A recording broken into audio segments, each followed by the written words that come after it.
Otojum no. Ebia ama maboto na ma ye yini se Erade afaye free sumina so. Oti sumina so, oti ase a.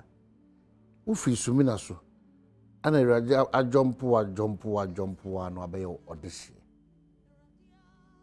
How? Na die wo sumina so no so oti ase a. Na onimu bi oti sumina so pa. Na ya jumpo abaye odehye. Oh, Erade no pay da wase. If you say no pay me na ma hye matade o. Menya guarantee say me na me say awro matade na anyumre. Say nya me ne so me na ma hye matade. Enye obi na hye atade ma. Me na pay me so ya gra me dware ma isem pa me dia hye pa. Ba menya guarantee. Say me na me say awro matade. Ewiase na e wo ba bia dudu no. It is obi a foul free sumina so. Never demonstrate ungratefulness towards Onyame. Oyasana utu amna mawa. Never demonstrate ungratefulness. I don't think they say oye Onyame a unyana na wa min. Untimi mfa ho ntu Nyame so emwani mu ngu aseda. Oye ehuna bobrem.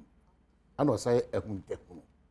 Ono no nim e be si echna from ene. Sa Nyame ye kan wazemo. Onyame a otwere na ompare. E de se e beda. It is a wo no Onyame ne me dia. E na hyase esu. Because me nipa meda bi okwa na mrefi mu. Bo sha me dia hye afia man kwanta makro asase me di fa so mpo a nka fie ni problem abrabo. Na me nipa. Ene otimi som na no se ya. Onyame a on som na no. Onko tonko upo no wakoda na tese space bi afa ho akọ. Ndu de nipa na ye som no. Eti ugidie wo ohini bim. Wo fa bim. Wo sewa bim. Wo nana bim. Hey! Na ade echi na oda na wan sori e. Sa Nyame no onko dampo no akase o sori ana on sori. Ye bia na onti de wo ye na eye o se bia wo no so wa ho fa bi. Ana wakoda de ade de bia me ka afia man kwano no.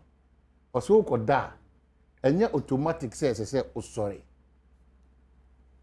De bia da me kai o say da ma na eye o say uye adwuma bi surunku bi uye adwuma o UN General Assembly nti wono ya boss surunku bi wo de wo multimedia nti wono uye carved in a special image bi.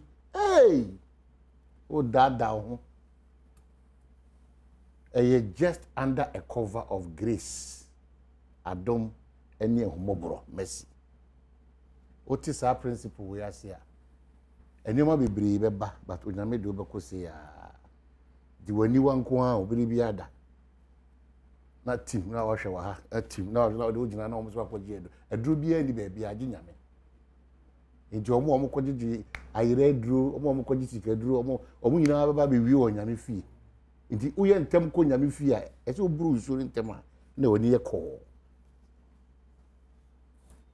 Wadaroma ena ko ya wade February de to so do February so aso okonya te se nwa anu abo amenwa na chichidie de no hare kakra nti Onyame dia che ye die you need any other option or choice than to see Erade da wase eye wadom ene ohumobro ane ame hu ene ye wada the 17th of February program awiase nyina ajatum ana ne Onyame adom me ne afia man kwata makurete so de ochinchi afidie na mai de akwa enim kese pa na Kofi Ampede Welbeck ana ne team nyina ye so account de echi camera foam sound foam afi set designers ne eye lighting for ne makeup for na afi driver for so omudom ko fire by control ana ye lieutenant nana ya dachi hene ana Presla Vodafone ana man ona daroma ye de bro wo fi ya wada obenya eye efisem obenya pensem ubenya aye kasebo no asanya aye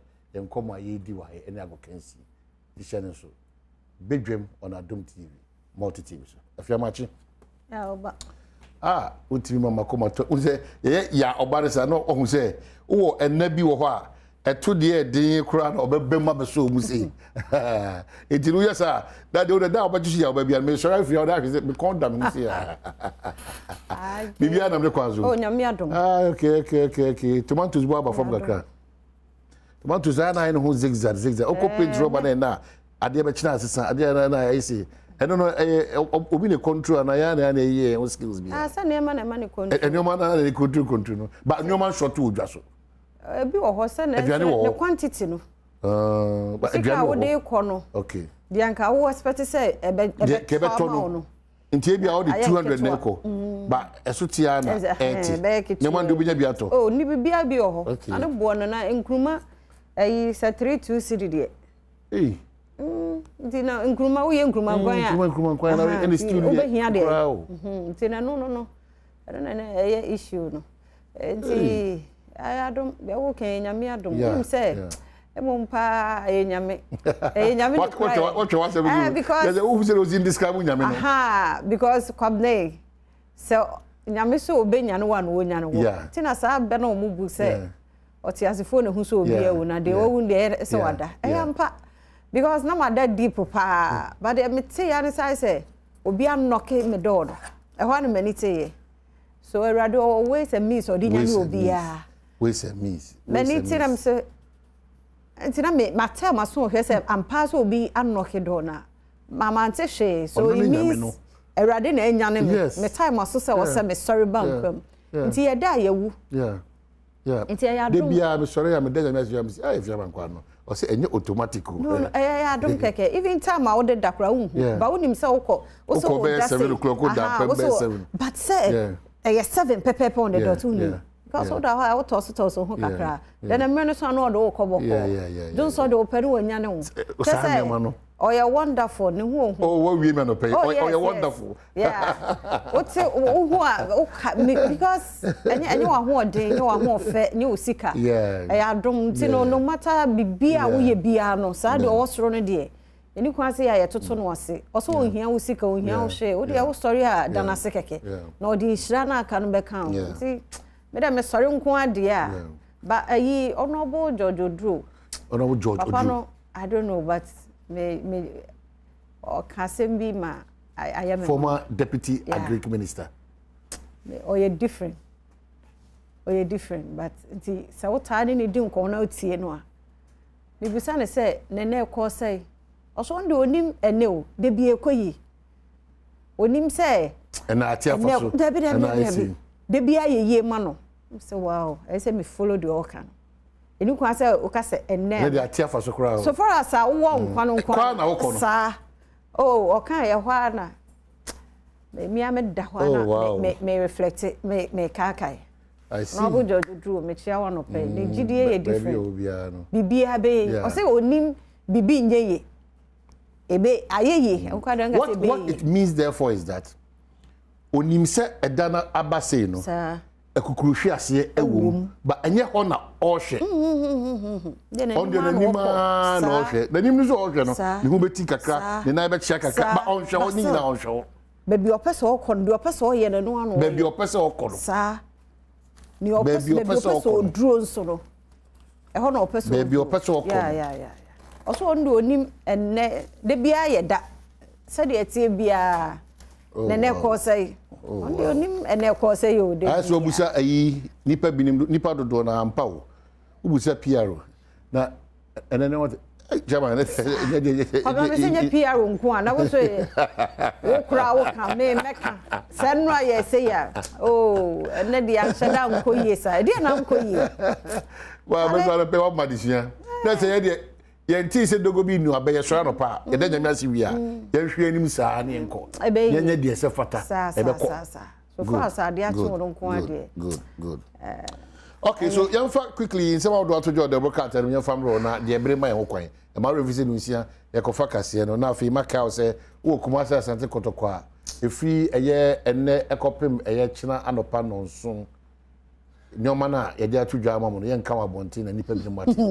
nyoma na ye dia to wa ma e wo ye platform so no wa wo kuma se asante kotokwa bia no unim de se wo ye enipa hwe asuti ye ko ye fa fom so no fa sa je ne metudwa enipa hwe asuti enti ne yati ku a ye di nyoma toto so se de be a wo ahese ukọ baby be 2 am ene saa na montu nyina na ye mpese nipa beti wa ahese wo focus ya create every baby ko ya dwuma bi no ye mpese nipa beti saa nkoma me no di wa ahese wo sisa pure water trucks be edu ekọ baby ye mpese nipa be hu de ye ti me bo so keke ba nipa nim de ye wa ahese wo fa chale oti mako du bako edi kokko tina baby wa crash post ye mpese nipa be hu de ye na nipa bi hu se noko ye je noko je se oso wa kokudura se Accra ai that Accra House of Food gisi oso wa kokudura we fan Shebra Park na obehu debisi me kan sempi se oso wa kokudura kwese da we a o de she House of Food ka she so de na fametra fans na ebe wi ni bo se noko Bobby Taji cry ma me kan sempi ma me konkrata na so the basic question that we know also you have to folk fana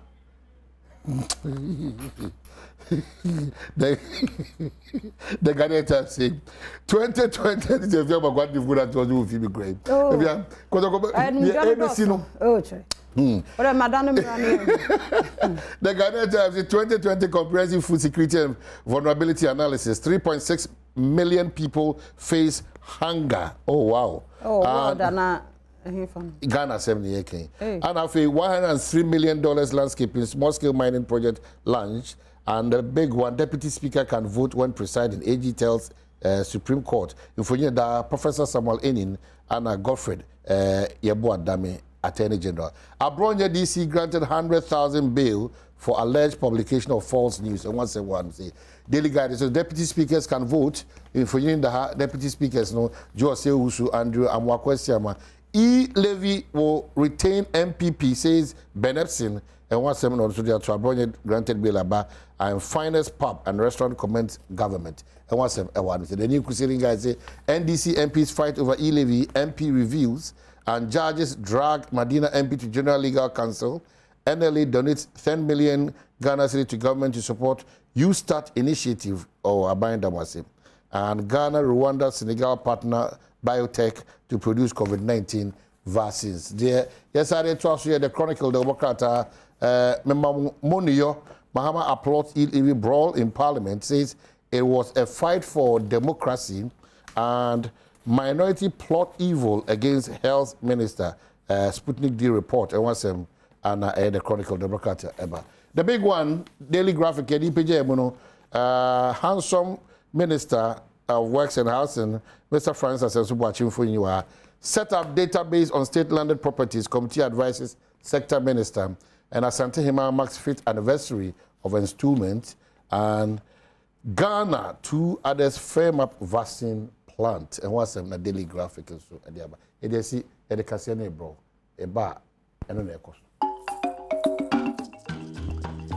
No sia ward mama me mamu nyina che me mwakwa abade oba Adom TV no sia kase so ene ye wo no pay samasi braso se ofemwaso na utie bie de to do mu bi a wo betini ma so bedwafo mu bi ama speaker bu ofuse twom fado munyaka ye de mu sam no ebebramo na Sputnik V vaccine ne honsam swafo ekwaje aba amedru hu sikasamo no enu ekopie mu mrahye bedwafie na nchini wahwe ekoso ya de beba no nsembia no pay modaroma me de bro Adom TV bedwam kase oba Facebook/Adom TV a kase no ewo ho benya bi ahwe se Go TV na wo 176 ubenya yen na DSTV nso na wo ahwehwe yen wo 280 me amesomo anopay midin afia amankwa tamaklo afia ni DMT se de nsam chiremu ankasa etie ene is ho be hye no nso a wo mrahye bedwafie mu no say speaker yes wo free ni PM aba eye house ho a ene e fanse nko fado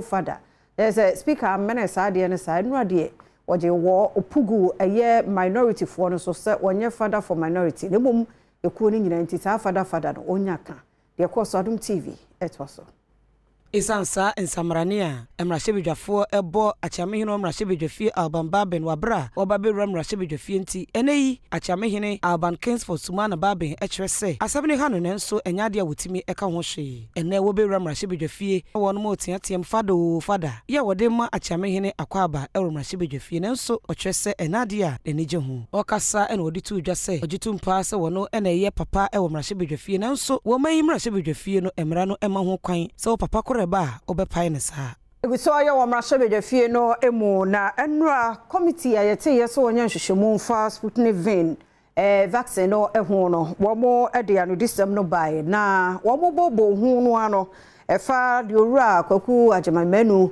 se sika no tuaye anane sasa kan sika no nuro na ma ne ho sensem bebre no wie kire na fei kwabna minta kando ne afi owura afenyo markins anu yesa chinwa hyewa kese yakoso wo bi adom kase edeba mfida dam Sputnik V committee won sansam obotugwa yetu wan na mon mankasa na meye gomtren wo dam committee no yenyina ya adwene ye kor ya zinsem bi tutu kratado kade abani nto na mon na sika wetu ama oye Sheikh Al Maktoum one supply no Sputnik vaccines no abani bomoze no onji de miskan onye yanazi titru a yeken wo yen report mu nyame nchaze abani to anamon ama company no so refund eyi oman Ghana niska nti chede eka obiara amba ye hwehwemu no nyina wieye no ne ehu se watua sika chichiridie beye $2.850 million ene o ka Ghana sika na odane dollar na aba Ghana sika mu a eye bebre kwa so hu nti e no chese opanyin no so na watwa ntoro we nyina ma nyina so se opanyin entra fi enye saa osoafo emmo saa bra no nti opanyin no ahombrase mu ano onko enra Cross Circuit Court so ma Kwame Bafo Abronye bill bra wotua 100,000 Ghana cedis sa nipa mienu gina giremu nanum asem bi okokan ye ene nam so ma bambofo to won safre no a ene yede no kogina adaka mu ehun sam kosi seyi no adom kase edeba no regional chairman police to safre no enra no okohokra ansana time no ya so okoy otro na no asem wie ye no ena omo a charge no for two offense say o hwe ne na omo kan ne omo che nyina ne say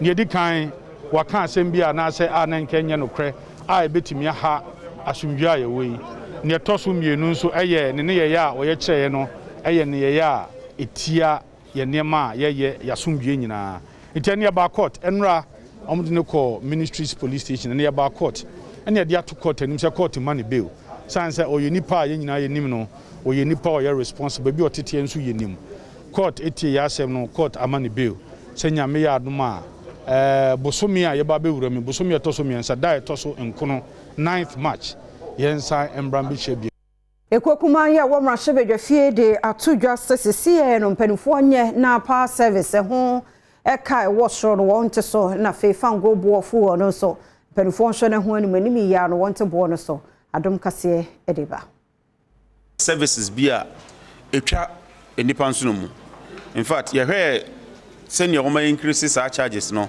na ebro entiase ebro adwene so ye mpensempense mu no ye nyante ye say PURC akotena kokwa mu increase sa tariffs ye by very huge margins. Now we PURC omumra no eni se ne so mu ye adwuma ansa no ombe increase sa charges you know eso mo ne ye customers ne consumers ye dinkita ho.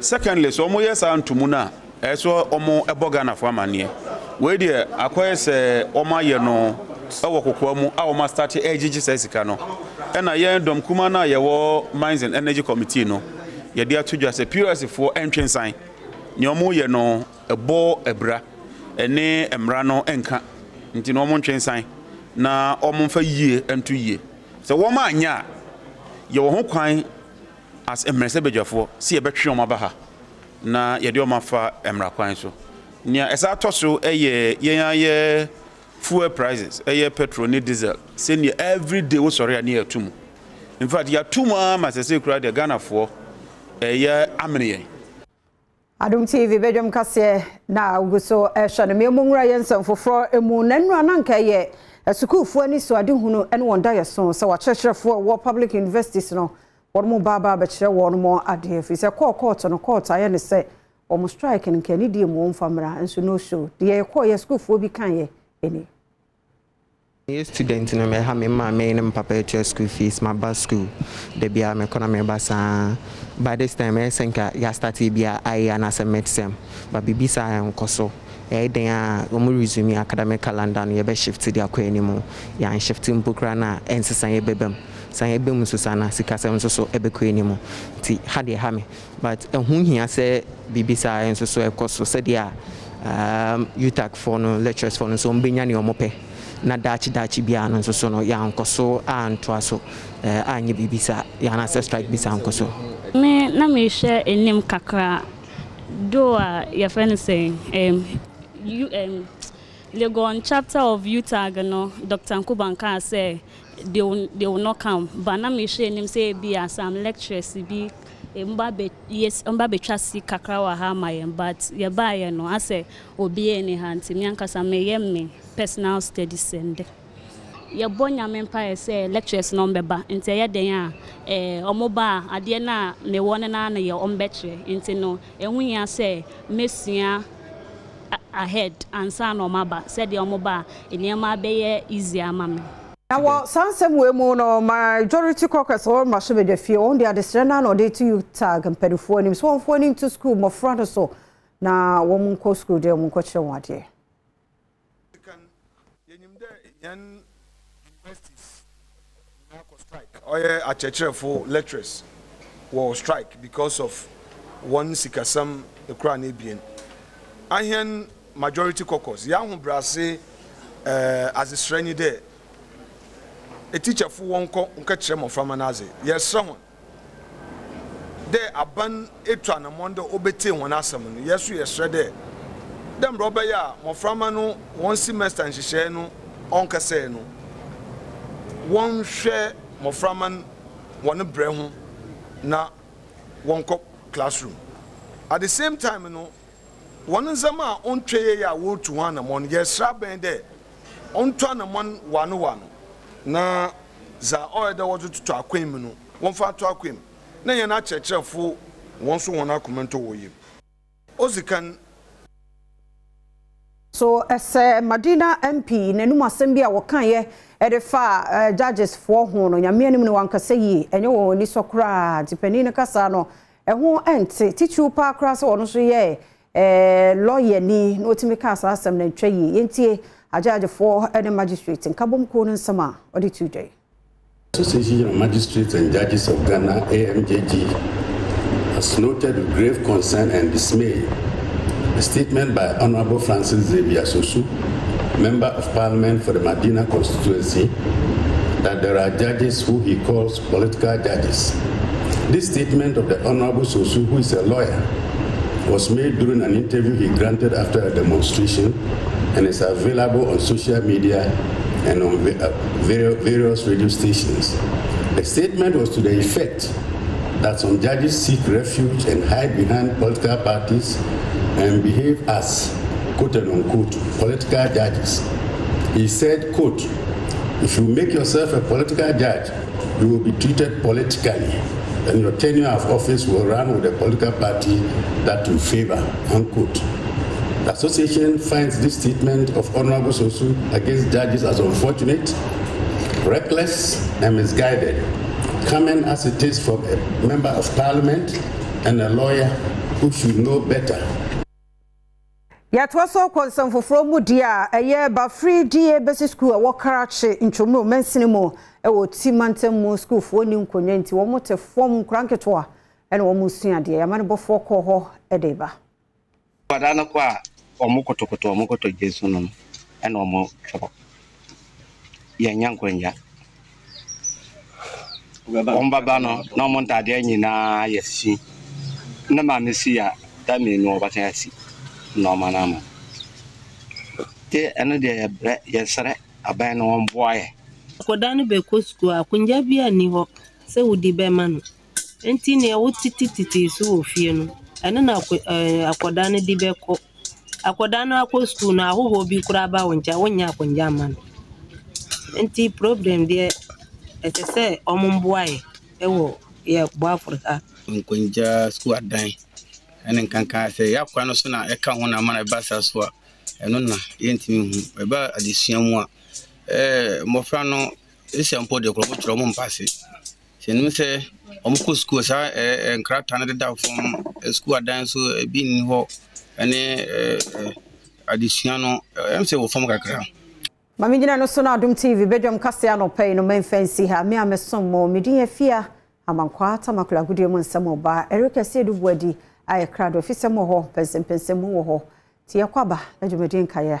atwaso Right, abusia yesan emwakwaba yento aso agudie nsem anopay oneexpert.com na de sia konkon ene nsam na de bra oneexpert de bra ja enran krofo diske go motom pa sanse wa call under 2.5 ewo Bayern game ni mo no anopa edem sanso na Liverpool so na mo den dia bato mutimi ba back be winning 2 against Inter Milan enti sa games no oneexpert.com so na awso so kama pa di me catch o de bia na yen sagro na media enti nyeja ho don't leave yourself ho gym nipa nsare Jifas Mixer so yi go no na fio syphilis ne be kwa Jifas Mixer oba white be kwa ye no a be ma wo ye be me mo ye no a Jifas Mixer mo kan one pay na yare nsam na de bro makobo wura ho de ma me emfi ho a na UEFA Champions League enra na Liverpool ejina mo nine so pa mo ye den de but efi 76 minutes 78 minutes na just at TSC kwan mo kikiri heading hamra omo TSC matimi abo Inter Milan e kam you know Inter Milan and to me anti Roberto Firmino and Mohamed Salah na boss goals na de ma Liverpool for na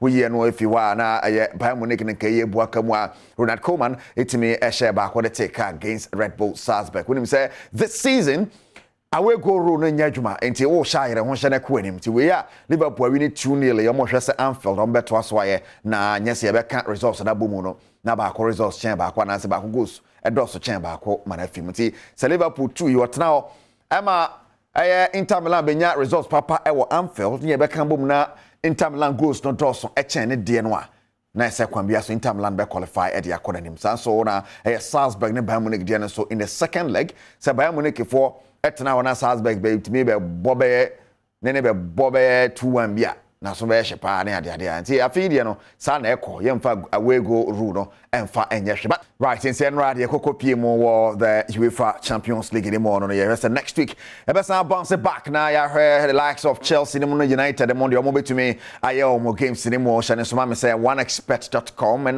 and yeah Priscilla my director Koyi Manesa no pen voice I smooth sanse oneexpert.com udisa no pa no stress nti utumu say yes Koyi fa ho gym nipa nsahwe oneexpert.com living legends no so to aso Europa League for boy tie Barcelona for one more mo de ne na one more Napoli na de pem so mo be den ye pa we mu na Champions League teams den abrabo no ogba to da bia na wo gboko fom and omo Europa League omo de pem so na fin so no Borussia Dortmund Rangers elia pem so Tiraspol one more Sporting Braga Sheriff Tiraspol ho na Ghana ni de din Zenit Petersburg ni Real Betis at so pem so na Atlanta ni Olympiacos bo FC Porto ni Lazio and so the pem so na Leipzig ni Sociedad and so they about Sevilla and Dynamo Zagreb and so bonti we ni say Europa League games now and so it's at the Beresa Balora ne obegine mu Sheriff Tiraspol and Sporting Braga chane so ma say we ni say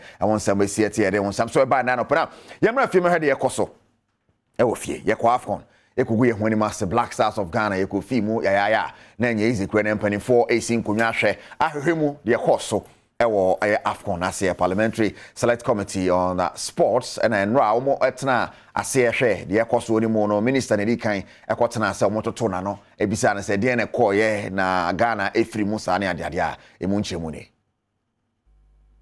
committee ya Parliament of Ghana ate so omo hwehwemu ekwan ya Black Stars omo fa so mkogu omo nimu ase ewo Afcon na ase Cameroon no endro omo tena ase a empinifo toto nkofo a eto nsafre omo no ano panyina na oyedwemtreni de ma committee no Johnson Kwaku Adu afi wura ne tiade Kobna Mensa Woyomen so ka ho a ono ye ranking member Edema Youth and Sports Committee or Ghana Parliament. A papa say committee omati and yes, won't be dear groby. Parliament as an institution has an oversight responsibility, and we are just doing that. We are not carrying this out also with special budgetary allocation where we will be taking so much from the taxpayers' money for special purpose such as this. It is a day-to-day work of Parliament, and we are just doing what we are asked or mandated to do. And so we think the talks out there is not to go play other propaganda so that we lose the particular focus for which we are here. What we are looking for, as Riley said, is to look out for what went wrong without going after anybody. And we are also minded that not too long from now, we are supposed to play a crucial game. A game that will enable us to participate in the World Cup, Qatar. And so we will want that cohesion, togetherness, and the spirit of the nation behind our Black Stars, who I believe may be preparing one way or the other towards that very important game. We have that in mind. And I can assure you, we will do what we are asked to do and submit reports to the plenary. And I'm sure at that stage, Mr. Speaker will direct subsequent what he deems fit. Yes, and on the course, you be the China, Hesania, Bessia Qua, now you use a report about to Jahasi between the Juma now. Yanko Pimo, Quasida, Accra Sports Stadium. Matama Kumasa, Santa Coroko, Pimone, Accra, so folk, Eddie Pim, so a super clash. Why and Irini, Brian, small games are now stakeholders are hold war, about security, about referees, Ubia, or what say, and I would you make Quasidano meetings from Conacoso, a Munchemune. GFA, National Sports Authority. And I've been pinning for can be a woman. Ebo data to Adwenia. Almost share choir, Pepper Pioneer some J. Bacoso. It's a house of folk at Tunsade Fras and Tokotoko. Nobody put new Quesia Daya. And Pempino, Safenuminu at the Bomu. Oh, Ghana had more. Yana some Jama. What Timino Camino, Yana Dawson, and Unti in a science you move Cassie, a 2 jar. Ubibia Chiranadjone, a choir Mefaso. Nothing can money be ama. A GF will be a Kojina Mudema Womo. I am church you penny Prosper Harrison Ado. Omakasama for Henry Asante Ekobi. Afia for Council Eco Techira. National Sports Authority Penny Pa. Professor Peter Chumesi. And so Kosinkonya. Abamba 4. Eddie Munipa Baye. National Red Cross Society Nenso. EBP Mua. House of Folk. And as Anticoto Company Fonso. Ecopia Jumedianasi. Omaniako Benkrom. Ajia Tumuse. The Besina go Pramano Subiano. Mobia Firebu for show. And Cotrechade. Afi obi bia entempa so onko hu nipa omobo ho ban no ese na be ya GF no so be ntem ati hu dwuma enu ntikwasi ada empire bedwa house of folk etunsa de afras antikotoko ene a standing gamer na watwe ye toso enson no na wasenke baso no omde aboso right menone de ekoso GFAS mixture eke hona yeden samna de ebrewo GFAS de American kan wasama chawda ye be memu ye oba mu GFAS mixture the media channel so say coverage never shall say at 1 p.m.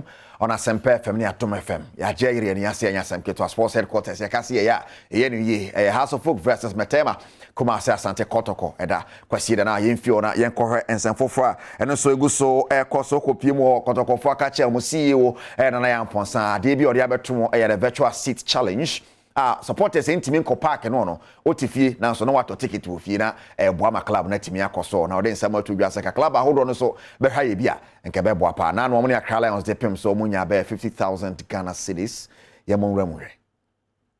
It's difficult if you look at the current situation where government says only 25% can occupy the stadium, which is 10,000 for Babayara. That's 25% of 40,000. You would assume that, that's easy for Kotoko to fill. And then again, we go there and it's 4,000 and it's 5,000 and you ask, where are the supporters? We bring in the virtual seat challenge, hoping that every match we can have 30,000 people cover the remaining 30,000 seats, and sometimes you get 2,000 cedis at the end of it. People come to understand that, okay, if we say we are filling Baba Yara Stadium, only 40,000 can get in there, but there are millions who cannot get in there but can still contribute. And we have a dedicated 50,000, 100,000 people who say, I'm in Europe, I'm in America, I'm in Tamale, I cannot get to Kumasi, but I want to contribute that 5 Ghana cedi, I want to contribute that 10 Ghana cedis. Definitely we'll get the numbers. But as I said, it's easier said than done. It takes education, it takes orientation, and we need to get the supporters to trust us again. That is why my management is being very transparent. We publish, our chairman used to do, we publish our gate proceeds, we publish the virtual seat challenge revenues, etc., to let people know that this is what we are receiving, this is what is going into. Because until people trust you, they are not going to put even a cedi in. Ghana hosted the 2023 Africa Games. Channel South from me na kwan ben so near ready. Your stadium where you see Kupion Botima na as I something which is done in second area, but Deputy Sports Minister Rabo Biansa say Ghana be ready. Be do ho near ye na so pa be host Abana Efe. Afia ye be si mabai babe who see All African Games. All African Games is the biggest game in Africa. A chain AFCON. They now no call ya me lusi kan kami anyi you know. All African Games, no, a biggest game be a course. It's say disciplines. I could yaho do I in a dozen baby. Afcon the football play. I'm penina da Roma. EU European Union. Almost sing Kunya Ghana corporate and Omdi Amagana. And I'm saying, Udu Legon. Shash you are Oponglo. Sports Stadium Kesiano Mampenini air you are. Kufo, Mampenini Kufo ya Flabem a car on and now no Kasei. Omanpanyin ose ade onanado danko akufuado ode ama konsa adwuma ekoso gidi a yebewi ama sports stadium no complex nso abeka Ghana in sports facilities aye ye wo All African Games e bi bekoso udru tema botema omanpanyin e de aso akobofom ama contractors omo ye sports facilities ya swimming, boxing, badminton, akudu yahudu ni nyina facilities ekoso. Inti ma meche enura na jo 1 o'clock nyina na contractors na ye meeting ye ko site e ko hwede omo ye nti mantimi ankoda ntem that is o mampanyina sinkiti say sports no ono no pensu yi obepeja de ayede yi akwa anim na wo peja na chese infrastructure no akade no so ye de yi e ka ho bi encheri p LOC local organizing committee o mampanyina sa de na show mo nsa papa bi no ye sports beat e fe no Dr. Kokufusu Asare mo amonim no on a chairman enchere na ombechini Ghana fa na nyina twi Ghana fo adwene sisu se bibi beba so e fe no All African Games isan se enkura tumirika pa o munimu tu no enkuro nketua mu se na abenya wo uba ko hapepo ne ade no a enkuro mu se na abenya wo ntumba ko ba bia penkura de be build Ghana team na ye de akoye All African Games no. Right, and on here, Ora Evans Opokubo, be a Deputy Sports Minister. What here to Ghana and called the Ghana Football Association. I'm catching him already. Koso, El Horamo, the President, Raketia Sokrekuno. Then some to just say, Adiaba Kwayo Moniso, who know a fee. And he said national teams never bought friendly matches apart. And you look out international friendly games. When we set out to work in the year or for the year 2021, I had a lengthy discussion with the National Teams Department, and the target was to ensure that all our national teams are exposed to competitions, to games, to expose our players, to give them the right levels of confidence when it comes to competition proper. So our single ambition was to ensure that we open doors for every national team to be active. So from the U17 boys and girls up to the A teams, we found a way to keep everybody in games, and I think that is the way to go. Indeed, in this new year, we intend to follow the same strategy to ensure that both boys and girls always have friendly games or international games to participate in. It's part of the general developmental agenda of this football association, and that would only go a long way in in improving the confidence of the players, the technical team, and everybody who is part of the developmental agenda of our own football association. Yenko piemu wakwa yes afi omompeo kwawo ko bebaso na obomi na yeko OPK ko piemu ana say price consistency OPK na agini dia enye ize kra na nei AstroTurf son kokra na yede so so perform a omo ebeye ewo obomi emu nchemu ni we baye bredi kan kra ya AstroTurf atisei eba kwawo se na ya na AstroTurf ne bobrete no penifo ebobo adwuma wo so no eto ho ban afi floodlight shen omo de 9 esi honom nago prama bobofo ne gina so edi agro no nso ebete yiram a obi bia ni begye ho ewo kwawu ane ne mpatem amrahye bedwani ede ma omanfo mo mprae so constituency Davis Ansan Opoku esene ni ajepa nse ene eye ni jeda na ya Ghana gas ase se yakobo omo punu no omo etie yen emi se o hwemu a and Price constituency, any one of the first batch of constituencies are Womenya AstroTurf. Now, when you say second batch, you know, we'll be used to some Canada. Now, yeah, Bob, I could be so baby, the boy, we are not much of a beer or not. That could be a chili. It's in Anna, yada, almost say, almost said, you may be a brain. Now, Hina, what bombing Nana, I find Pinama or Tosomi and Sanso say, AstroTurf, I say a backroom word more, or the set team so. Ema huwa ese ne day yeba be cut sword eye historic de AstroTurf eba kwomemu ha na abedua ni famemu yeda organizers yi nyina momo eboa ye ma sa dwumadie ba ye Ghana gas asida kese ne yede mamo mo ne mo mpanimfo na yeda omampani so ase ese de ye MP ni mpani lobby ma yensa aka na dwumaku omu na ebesi AstroTurf wo kwawu no omu dia the best limited na omu CEO ane nana antwi na yegina ha ehye bose bibibia ni ho a ebesi ye kwan se dwumadie no entimi emma so ana se dwumadie bi wa be ho be sha se na ni wie na kwa bibia ho eye best limited yedin ni honam se ye shebo ya yebi pen na ya bakwa also I was glad to hear say this is the first AstroTurf ewo kwawu ha. Right, enti be dey chira hwe se na be progress here be do see be ko Easter no mbiwi nti ye ho asama no ma ye nyina so na ye fancy onexpert.com dey see akonkwan no pen dey nsam na dey ebre wo mpa cho be bet ya onexpert.com and bet ke bet cho be bia dey obedi bie be hu dey ama na us no so so a wo dey kakra be to so abetima dey skadi go boto me no dan chan chi fast mesha omo ekan ho na dey nsam no dey ebre wo Sergio Manocho Bernard Padibo Twe one me producers and I think so the GTP New Style and Imageware the ashime atade kama Imageware dey ba jjj bo life o man me nyina race out pa any neat and not dey show Imageware papa kejwana kasane Eric Asiedu. Well, Masachi obi Masamu achibie memo achibie ba na tise either say Benada anaya wada memo achi double so ati say e no cho say Ghana nkomoni achi anso emu ye dwumede na mede bro machia ona meka cho say wasori a wo be ye dwumade ama Ghana no dwene pa ma Ghana na dwene pa ma abusua adwuma akoye ene wankasa let's think positive because no matter the situation yejidie ne say Ghana nya miensa Ghana e ba kope eno ane Ghana ya menu nyina obi obi ade adwene fi bi e hye otima obi ade susu ensem fata e hye otima da bi piagu baby na ka chen say Ghana e ba kope yen correct your mistakes ni si nto no ye mre na afi ntimi nkonkan say be bo ama Ghana ejina brane na afa ne ntuma pa na timi ade efra enu ntina mo ha no pay yenim say dollar dey say nam 7 ho baby e yenim say petrol won 7 dey say e hwehwansi from okwa enko ba ma baby achiachia eno nche say Ghana aginsem dabi ye be koso di hu nkoma na yakoso aka kire wona ebu man say ye dollar sem ye petrol sem afede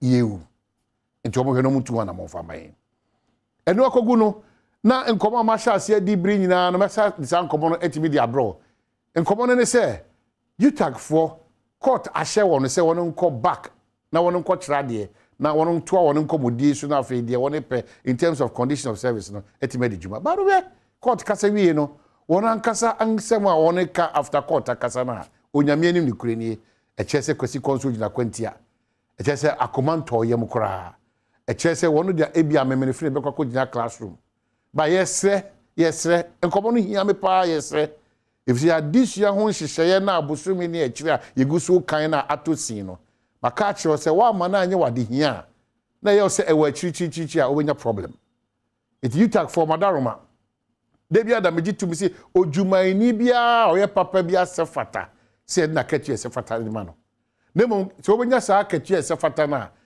bra wate atue untimi nya sa katua na sefata na bra waje atu nso obedi djuma nemo obedi nkomo a sefata na wono a woni omudi nkomo no wanya omugidie ene pepa sa ampa omutime di se djuma no ene beboye momfo mani nto ye nananom ye ofa asenom ye yerenom ye kununum ye manom ye busuafo oma brabo na ye heja brabo nso no ensunsu so e de bre oman no enye easy already 1 month ikra no ebi atia fa so kotogu koboki na asha say ye business nti addition kra ho de no e ti kofom so oman no nso nipa dodo na ewo mani anje entete ya addition tete ho a na e de unique kese pa na e bre oman nti wo hwa you strike your makoya ensunsu so na bebre wu nti bia won hyedan ntena asim ensisi hu sunsuanso e de bebre ba bia wo hye bia wo Ghana ha atifi mantemepoye atoy ba bia wo hye bia no sa you tag for atuate ese how yi especially court ahye won sanko na wa so mo classroom mo di omo nkomo no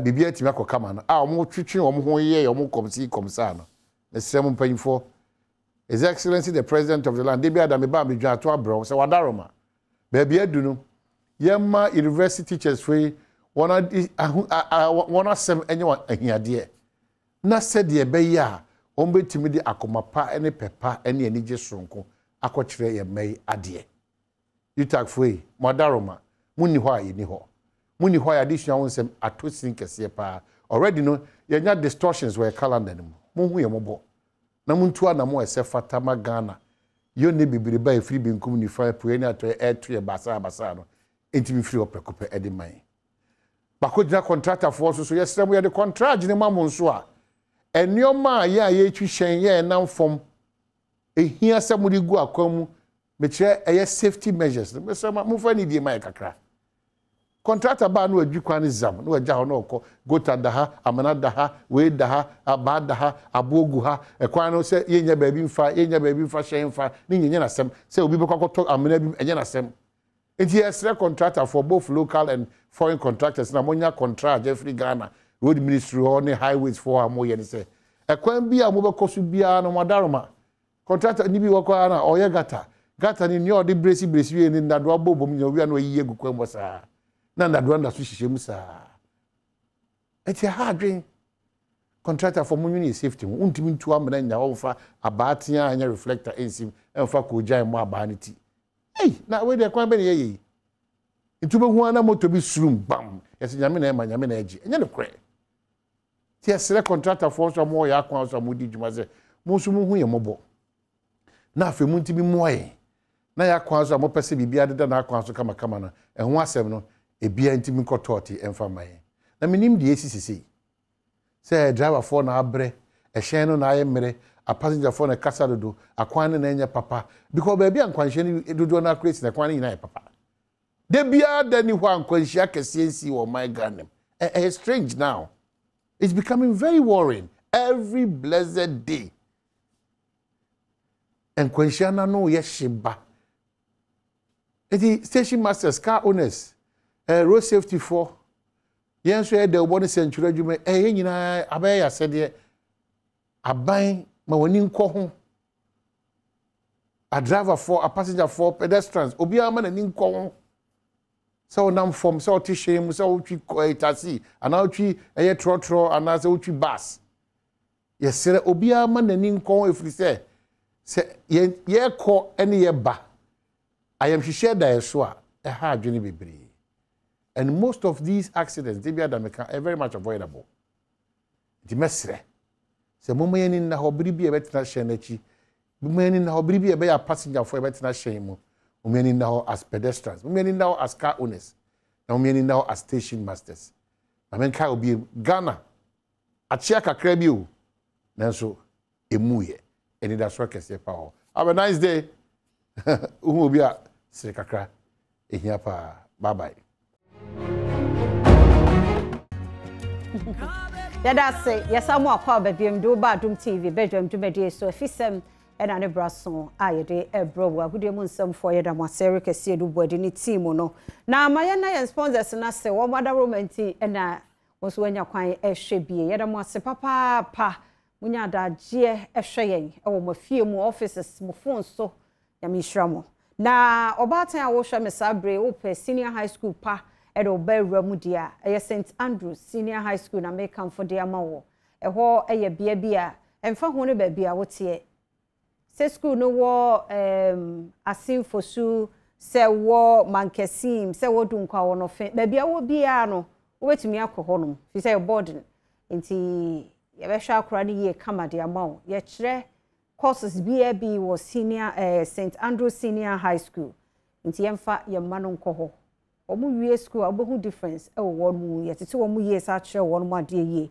ni wadu bia se asanwe so dunko no fen ne mankesim St Andrews Senior High School e wo honom ti abatan wofo amo hweme so yemfa ye mano nkọ no wo nwasuan so entumi enko animu na ubetumi nso afra wo mo 0244696911 0244696911 ana 020-789-1004 020-789-1004 St Andrews Senior High School now no more edi enkomo mehu say nyame adom odan no wadu lenten eso kakra na wo boso wo dwene nchanse be kura na mitimi de agu medan no so ana school dan ana sorry hospital ana wo container Mr. DBS roofing sheets eno na make am for the amount baby wo bia no ye hia ne se wo ne DBS for be di enkomo ba be boso e de amabra wutua sika no omo eye ho adwuma ma wo ne de na ye omo product ne de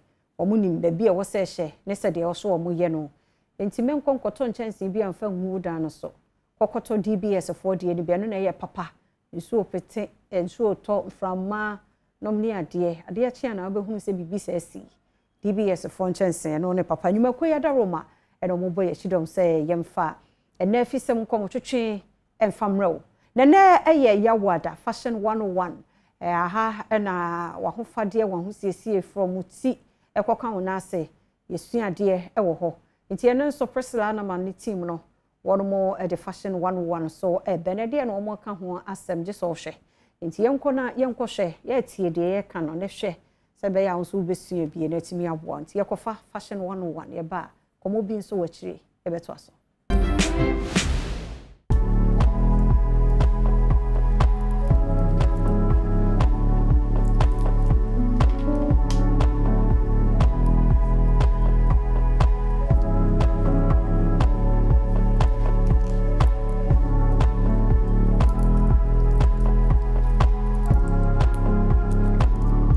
watch na eya na usimonten so de come sisi ho de sisi ho no kwan ben e na ofa so kra no empun de mede pa ho no onim ni din box yesi he onim so mfa so de ene e fashion one one jumedie so eno nkomo twetwen ene ba bedi midin eno ho sisi he ma Priscilla Anaman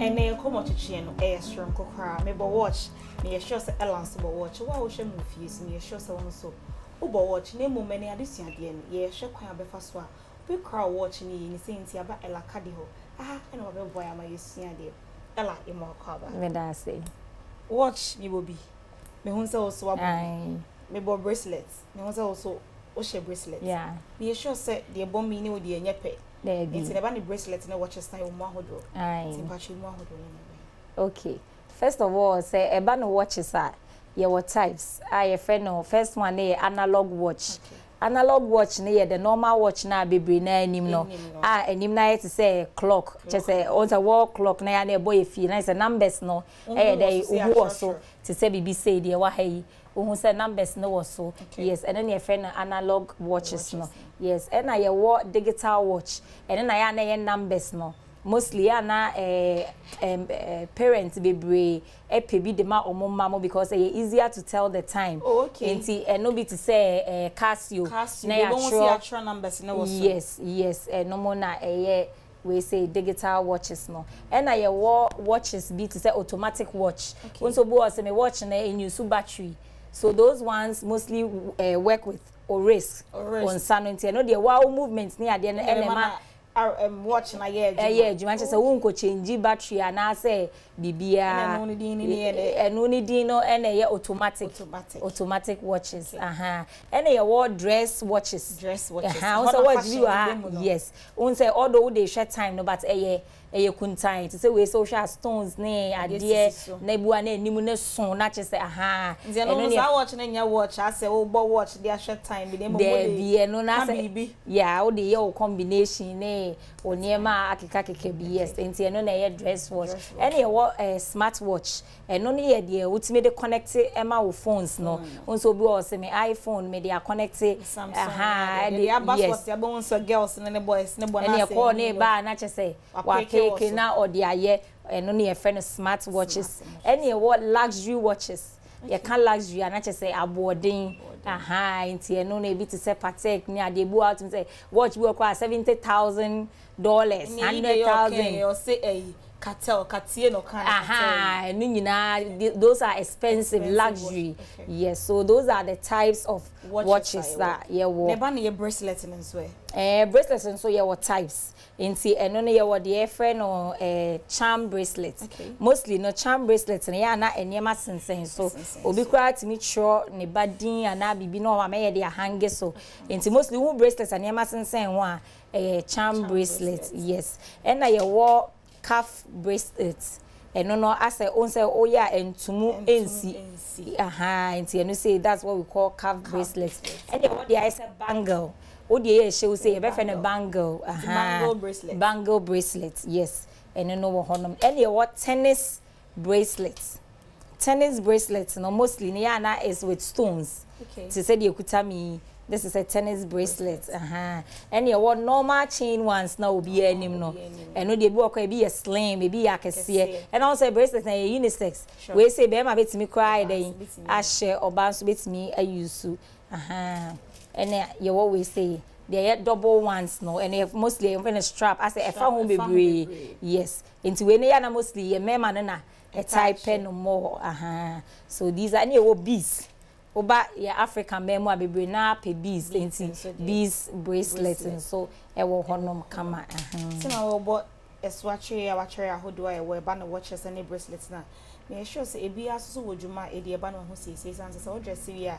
I think say what dress wi no de obehye ne de be corresponded to the particular watch and I say bracelet no empon baby a wo kono so me sure say no so a key factor nti be fa ne say bia obi worry watch ben sound obetimi a share a ne bracelet ka ho okay nti ebi wo ho a ye was set watches to say wo hwe ha ya de o mechie bu ana bracelet e ka ho ene ne bangle ebi kura ho na chain ka ho enti aware for no say bu a white one no ye traditional enti mostly ana traditional for no mo pe gold because of kente no it goes well with it enti obeji ne gold watch no agi ne bracelet set one no and I say ba no white wedding na mostly no eno no say wash white no e kunta enti wuntimi say more watcher kunta yes it's mostly no ya na wa born a simple watch bi no ya na mo pe silver no more it's white na why yes into no about silver watch for that we say no yeah nti eba no bi a okwa adwuma me fa no watch ye si hanom say ya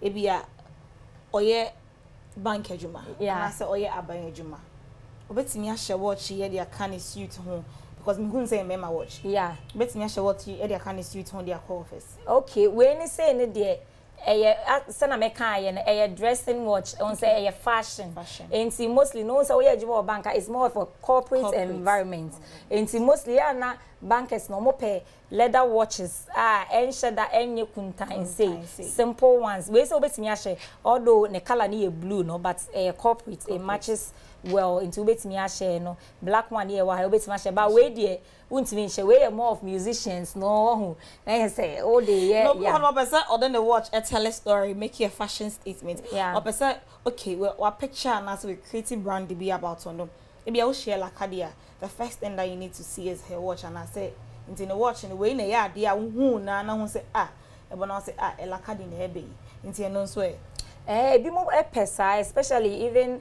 luxury watch no bo or one watch ade bi obo on sesa no no yeah something like on who say the trademark the fashion way fashion statement so they making it signal or journey say the watch in the chest say me na maybe no bo on so or noted for loud watches obo short ade red or bepe watch and strap no aye red no or they are combine into obo on so black and obo boy bi wo pese de bia ebia girls who say us sunny watches because watches here there mema pepa and it makes your outfit no yes very nice and I make an man can say make types no your leather strap and your chain strap into leather no ho and a chain no so e wo ho no yeah me sure say we na e ka e my wo ho siesie na e complete so say show so shell black here what's a bracelets kama chain one ibi na science what to watch into say bia siesie ho na say o pese wa ho siesie ne di mo na wa ho siesie ne dance so I will say I would nya bracelet eto on sa say when nya bracelet crampo dia watch there yes wunya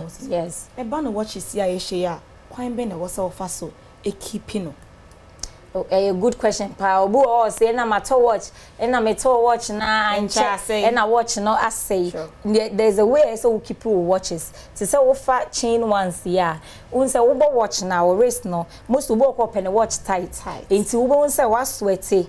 Into sweater komu and yema komu you come back from wherever you went no buy no where you watch no now what they are to honom one paper hon one yeshe and now watching so any gold hardly do you get watches ayaye with pure gold e wo ho de but enebo na bako pen abe so me afford into mostly no the ones that we all wear no stainless steel into stainless so no say sweat ne cream ka na se wan pepa ebe chifin ebe fedi obo say na obo an watch no toy na efe pa but ewie ya asem no na just who watch the crowd just any tika na nsu ana say ono na want to have the power just quite offer so o cry no keeping in it me na resulting in that aye basa na to bon say na watch no to see na ase na arrest because sweat in any cream no and mostly it's advisable say so shade we ekuta me ya you find the jewelry cleaner okay and wo fa wa pie na wa ba no we sweat ni cream ni ade wo fa watch na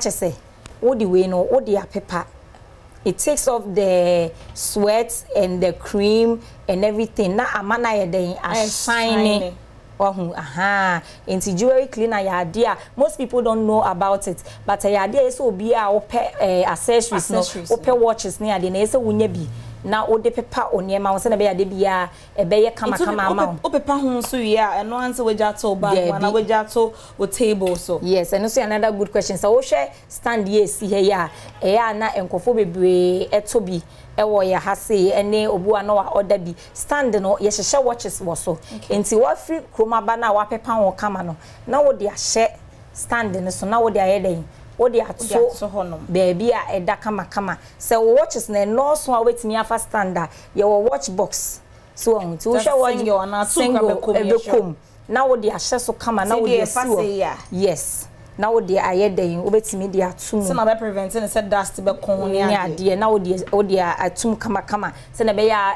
wo baby kra ofia onkofa enye den ense no e na afa so watch no wa keep here no obi wo ha o run watch kra na wo de anim no ato ho watch ye mfa na nim no ento ho because won say e glass we na wa e be twitwi nti de bia no de watch to ho a e say wo de to say ye mfa watch anim emu to ho no sa yes nti we sa wo be keep watch ade bia no wo be make sure say yes and na wo ma nsuo ni ade enkokọ because wa show atare kama e be ma watch so be bia se na say yes ni nyina wo se na mfifiri na obu a na watch na se na ye tantan nti wo de so wo ni jewelry cleaner kra wo ba fia wo fa normal tissue a na wo de apepa ne kama na wa arrange na wo de ato e na mostly no so na ye se wo ma emframa etimi efa ho ene se nkata so no so wo se nkata so ni say mostly no ya wo betimi abiem okay otimi biemu e na se wo dem esi wo ho a wo betimi atum because the place no enye hye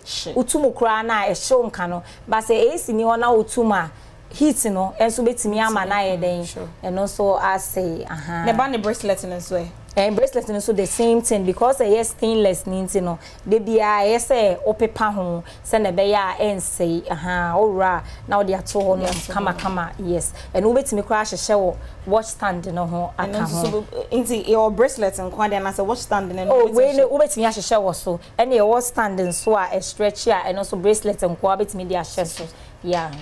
So what you require be first why be can say be our back or sell paper no there was only pay be our watch when if you so there was one so when you watch case no so shine watch in the bar or the betum say the be dust and I say in future be na in so be crown koshiengu so and watch here they can ho sisi no kan ho sisi ho how does it complete your fashion statement? Oh watch here there was a upia say aside so be hu we no say Ghana de na nya covid ya anka hu obi a na eja what's ne won sa na wo chia no on say the first thing people look at your wrist mostly we underestimate it ukuta wo phone cry your won sa na wo di kuta phone no obi hwe won sa what I say wo ti baby na wo didi a your won sa ya na wo use wo no wo juice bi na eja wo ye won sa ya na obi nti o wrist ne ya ade ade bia na say it shouldn't be bare sa bibi kakra bi kra na da watch no wonso obu o se me peme de animu ne kese obu o se me pene ketwa no matter o style no se o pene ketwa o pene kese o at least unya bia na ja o de abohonom kama se bracelet nso na o de ato honom nti e complement dressing e mani wie yeah you will be out dealing in watches and jewelry CDM me sure say when it comes to nipa and or choose to the particular watch no auto watch I was so sure was in size. Yeah. And one sakala and son or the aton na say, oh, a family share when me fe. And name no so menzo size slim in me fanasa. Okay. So first of all, what on say jewelry no watches no so ayetime so because mostly watches there beba bia na ye strap no tintin say na be ya nipa water no o de meja o dia na ye de ate so na ebe fitio enti obi o pene de tight me say kwa me pene de tight me pene normal loose one ebe ye kama se ne encho ne enkoda ho no e na obi wo ho no ma se na wo ka obi a wo nsa ni so bebre a wo ko hye watch animo so a yes asma ka me ka na yes yes because yeah now on a mountain so she be I just say Shano man and so Brantia she suit won say watch yes so yeah they be ameka say fashion ya dia enye de obi ye no na yese wo ye bi se watch ani so kese aba e no nche se obi ye che kese ni nti yese wo to she bi yese de bia wo hwe won sa mostly ni ana kese no momu odu no o sha ye ne kama ho ne ho no se bi wa eso bata nso bebre ti se we say normal size enti won so kra obetimi a hye but ebi susu pa yeah o se we say eso enti eno sa no untimi enhye sa we slimmer and mostly so ma on say your skin tone no obi wo ha o se me de me pe silver eniema because it matches well with my skin obi wo se me pe gold enti people put all those things no or they to into consideration and sana what to watch match your skin tone ya o sha me de silver ne fata me ya me de ebo me fata pa ai nsam beki so o choose watch na wa hye e de aka watare ho a is it advisable sell beshe color na wo hye na wo de no nso atoto because currently no watches near what colors be some kind straps ni be one ma won say red or pink or even green hot colors near there and also is it advisable sell beshe watare wo shansa na wo hye appropriate color and so it's match your outfit so fashion ya there mostly individual the fact say be a wo share green blazer wo mo green watch no untimi kan che obi say mo onye ne sa because bo aka che na still na eno na eye ne fe sometimes say blue watch ye wa hai obu a bia na wa share dress na blue wom but blue ni nye too much e bia dress ni nyina anye blue e ma ne nkotu mom e bia te say nka me high flap ne bia happen e blue sa na o show because oh me bo me watch ye e blue ya ene ne be dey e be compliment enti eno sa na obetimi aye dey obetimi aye obu o share red obu kwa ne mpabo a otimi de ne mpabo a teme watch obebo obi nso timi de ne bag because na ma won say okuta bag so obu e bi okuta brown leather bag maybe or leather watch brown be nice or the bebo not just say combination yes no say those things no so ya dia here ultimate share na wo dia ye mo ho siesie ye dimu yeah e ba no watches here e bi mobile watch obi wo ho se obo watch ase enye adwuma yeah obi so wo se me to bracelet na say men saying your rashes. What advice will you give to those people so they because they are there complementary outfit. So I think everybody should get one. See and also the na be careful. Okay, and no won say na what kind no first of all stainless ade nickel. And people react to that. Obi or bought chain bracelets. I'm not saying rashes a gume. It's not because the bracelet in your papa. It's because your skin doesn't react well with the nickel in the stainless. And that means no kutada bad skin. So pure gold. So you leather so and I said leather exactly. To say oh te boy leather no emma enyama ewu na so unya pure go na why then wabo enti those things are also there so ya to watch ya shy the SCC you watch her say ye cry I will see enya case say betimi apache GDC was say be ya ukofan the next time you still get it in the shape na wetimi ahye what science am ye hu say ba na watches na ya na stones sisi bebe say ya enye obi a na wo say wo hye de kana ho sisi depending on where you are going to Ella education dey my one watch her say na wo say sifa boy watch na mpo ne entade e be hye based on baby a wo dey call eya na obe hye bi mo bonten so no watch na nkasa mpo no ye benkum ni enifa so hemfa na wo say edebo. Okay, so watch and kasa de say mostly na ebo wonsa left na che say obenkum so but obi wo ho no ma o se me de me pen wo me right but say obeba wo right ni mpo aye wonsa nifa na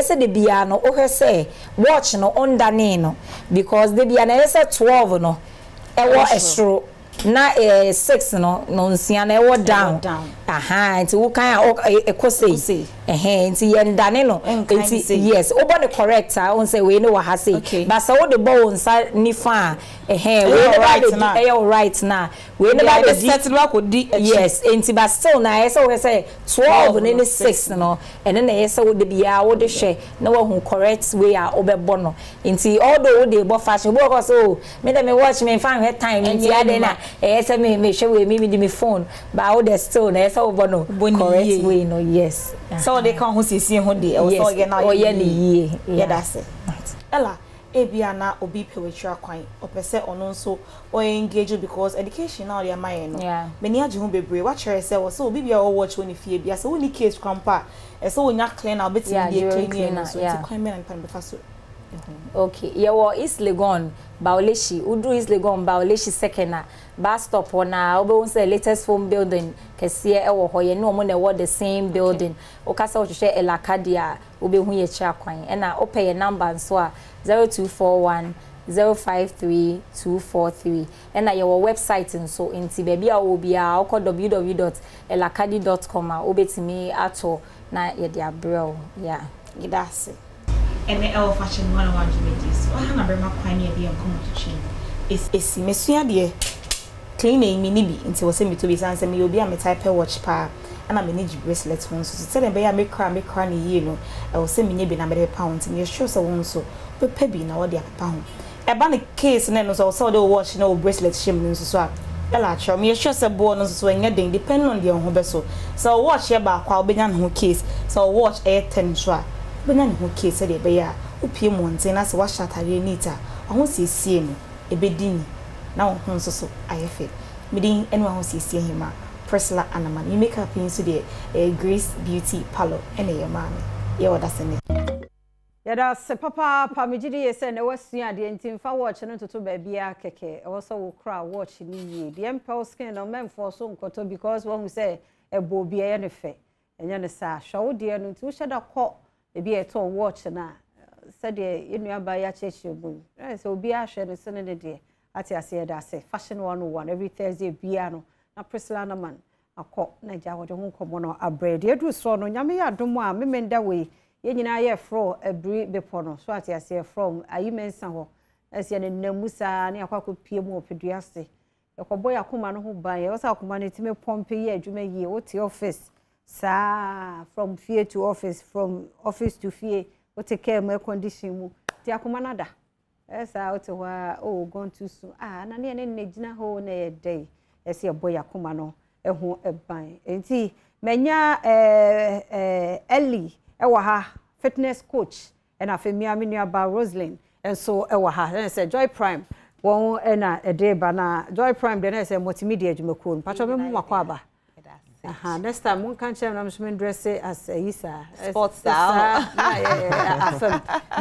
Ma Ellie Messi Ellie ma Roslyn enchechire mu den na ekoso nyame adoma Saturday yaye adwen say see ye kase bosome of lava month of lava akoma love de eno ane wakoma also me do bia wo de wakoma na do no me de makoma nyina na do nanso ya na bebre na refi so mo bebo makoma no ho ban no mbehwe akoma no so enti ya adwe se ansa wo betumi ado obi no e wo se wakoma nso so no enya hoodin enti Joy Prime multimedia ye nyina ya tonsa se ye pese obi a akoma eyeye enti ye come mountain ye nante from Ayimensa ne ye de akopedua school ye fro bepon because ye pese obi a enya apomudin a obetumi dia ado ne yere or dia ado ne kunu or dia ado ne ma na busuafo ne workers obia se na obetumi ado mo but one untumi ndo mo se wakoma enya no kre e da sam na watwa ne tia e de amaye nti na ya time ne yes me shada aba coach because me sure so no adwuma no no wo na me hwe na beti no a mu se ni uni kapa ne e fe kapa no na Saturday nye easy nti time be ne ye start na yafro ebo 5:30 am obia be shia wo ho Ayimensa ho na Tobut ho no parking bebre wo ho it uni how it ye nka se o gisa wo uni car untumi ma na wo car unya baby parking de nyina ebeja car na sifo nyina ebeja car to de bra woni wo busuafo woni na fofo woni wodwumemfo bia montena car mu na mo bra parking wo ho ye dru a ye be park ne ye nyina ya join together ye wonwum ye wonyo say we nya first time ya na wo konso a obe mingle ni ade ye start anopa 5 am na ye nyina ebe gather ye betu ye 9 6 pepepe ni ye tu ye na ne ya start say ye from before no ne ya fro ye kodru soro ho ana eja coaches so take you over no mo de ye akọ through aerobics ni ade ntia na mamemra fitness coach ho na Ellie so nkyere ye pacho Saturday dey na ye expect wo do team no. Yeah, until won't say under normal circumstance, every work be people just almost cock. But you know, with this one, it's all about creating the awareness of wakuma. Yeah, and also education. So you also will be your chance not to all them bon comment. You tell us your fitness needs and goals. Ne, your check we educate you on what will work for you. Show your body type, routine. I say what fast so. The kind of diet you should follow. It's all about, education to on your... Just walk na you show body type and you the kind of exercise also. Obia, different. We have the ectomorph, the endo, and the, meso. So you have to understand your metabolism, how it works. So that you can, get the best out of yourself. Yeah. And by the time you be free home, and then you be that is the whole thing, knowledge about how to be fit, how buying every so you would get the knowledge about protecting your heart, your health, and loving yourself. There's a Saturday they do can show be in who free. But Roslyn, enye multimedia for nko dia be sure.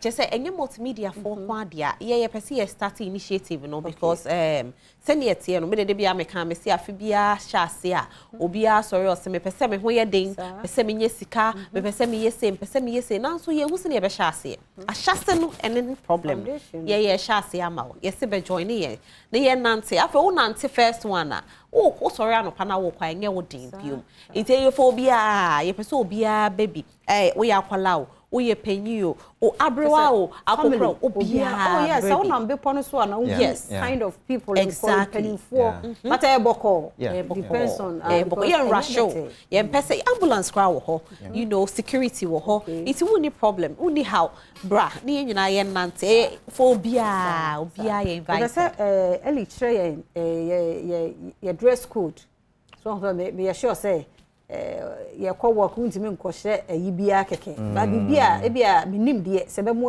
waluku light ana se na ya hofade no Well, because obi o ho na yi bi a won share dan wo kofa ba sneakers bi but won say you kind of mpaboa kwa I was so share ba say be preferably wo be share bibia wo be comfortable in because it's a little bit of a wakakra and aside that we always say that who walks on what do you call it mountains and hills you tend to improve on who work on was strides inti wo hia mpaboa I don't know, we have flat sneakers and smooth, very good, very rough, so that it can hold up the slipperiness when you're run now, but something comfortable, something decent that okay say because you be aerobics kakra, you be sweaty. Roberts no kwa na ya na ede na nyom ne nemu a unim ye kura be ye bi ai na wo ye I fine say me ama ba ya ye no for me say be 3 or yes this year COVID ne ba mu ho ba bi nti na breaking kakra but ya stand by the year ba so dey ya ba with a bank oh yeah bank ka ho bank oh yeah but with the bank it's also biaba Saturday e free so e free ti mo bi nwe say e be so be available na e ba en is you are available be mo face you ma about the so party be but is you available is you available na make dress code no so yen fa face towel na yen pija towel na nkasa yes you be to me the wow towel about you definitely sweat na enyoma sa no won nti anything na called gym basically be here and get an outfit move here you'll be doing a lot of movement with your legs so if you don't take care very good very good da senti yakwa akobo yakoma no ho ban e de na ya be yabo akoma no ho ban exercise nse bia obetimi de wano aka bia. Yes, basically, cardiovascular workouts, SNS, sorry, dresses are near K2 skirmishes, Nanka will be well, it's about anything we involve with large muscles in a motion continuously. It's the whole idea is to pump oxygen into the blood. Sorry, castle, but yeah, did the level. You need the answer in Yabana. It's okay to have fruit and a banana. There are some people who tend to lose a lot of energy when they sleep, actually, because of their sleeping moods and all that. And we hear bibi kakra to boost you, preferably bananas. They are natural energy boosters near there. But say will be DBB heavy beer ebe show so Tiani no ano no Rosalie wo bibia obetun amini me frɛ obia ahwefo nyina obia mbra na ye nyina ye nante also a place a obetumi aba be hia nkofo celebrities bebrebe wo ho obi wo wa so ne ho da ya o pese o meeting no meeting da wo so obia bra it's a place to mingle ye nyina ye be work out ye tanye nti bibia oba wo regret da afini nyina obeka ba we na ye yearly ade after no ade na was individually no so ye we'll say people tend to say that how do you get this far it's about consistency and first of all to do this akomatan it means you have to love yourself to want to into one you don't expect the next year so it should be like a startup journey for you. After that, we'll be to me. I started share programs on Joy Prime. Yeah, there we have shows and if you can go to the gym, there are so many. Prime Fitness, Prime Fitness. We have it there. We'll be to me. I follow from there. Or make it a habit. Get a gym or. But obi power. Or handles maybe. Yeah, it's coachb.gh. B ni B E no, just B. Capital Coach B. Okay. Coach B, just coach and B.gh. Instagram. Yeah, that's the DM will be okay. You follow honey. So the exercise need be go. Saturday we kura no a. We can just send you tidbits to me. Yeah. And one-on-one session so. Oh yeah, to me yes. Yeah. If you ask we need one-on-one session. Oh yes.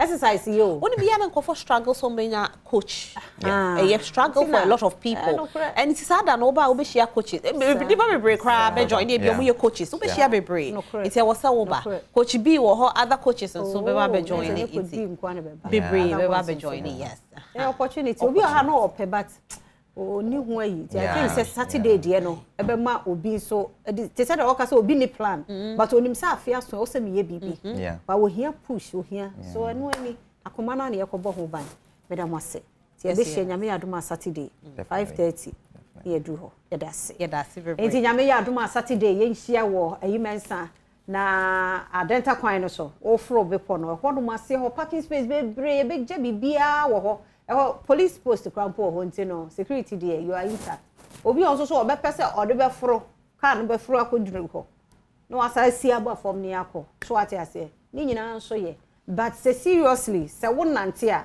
eye o baba na mu aye ha from aye ti e kwa ba nkomo foforo ho ye ba e beto aso meda sepa me samu akwa ba do ba dum TV bedroom efisem ebrehun komodi edie DBS Rufinshi Tadaro Mantini de bro na face St Andrews Senior High School onyina ka ho ene de ebro nyame sure so guso ehwe de edu so no so hu hia papa eye vehicle 20 is in a sense no ajibe bia ntino na wose esa bomu biem ebia na ne de di kan wate aba hu shedanti mu ade pote pa ye ewo ni pedue ni mo so fi Israel ja to media no say eye adepa ne ton ho enti owura Peter Donyo eye chemist wo Joy Herbal Center ene nadaro mawaba ne ye ba bedi nkomo memo official pa afi no mehia wo enti of course me never that's Joy Herbal Center obi ho ye joint chi obi joint dear center no ni ade abedi ni po ba me say vehicle person otu no vehicle person otu joint member still joint here powerful any the penny what we say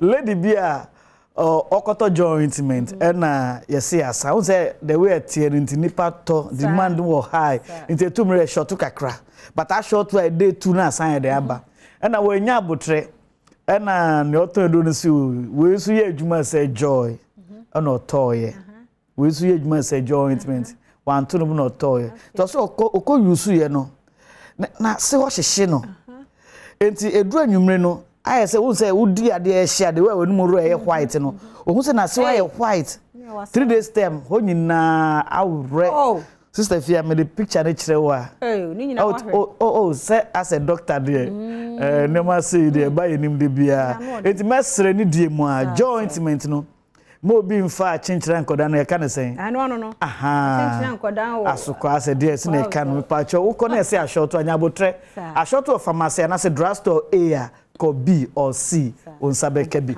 aye jointment content ni the same aye kese wo ho na ketwa no ntino say ufi se be santent what to kese no na use mo bia mfa bibia jeje se jointment no a person no na ope of course e bia ni bia nse esono me na sono yes original of course and every vehicle vehicle 20 sino di kan ajibe bia vehicle 20 year starting commercial Adum TV ha and the bar first multimedia there of course na multimedia ma vehicle 20 ko wiasma fana ba bia in terms of brochure for no and omma Ghana for who say do vehicle 20 ano na papa on say be ayo mamu ade ofia ya nheda mbusa but obi free baby bedi ho dance ya enti amanone for no start di ho dance no na ji boom enti ji boom ho enti those days no you start here na every day near over 150 curtains eko amanone me no ka say each day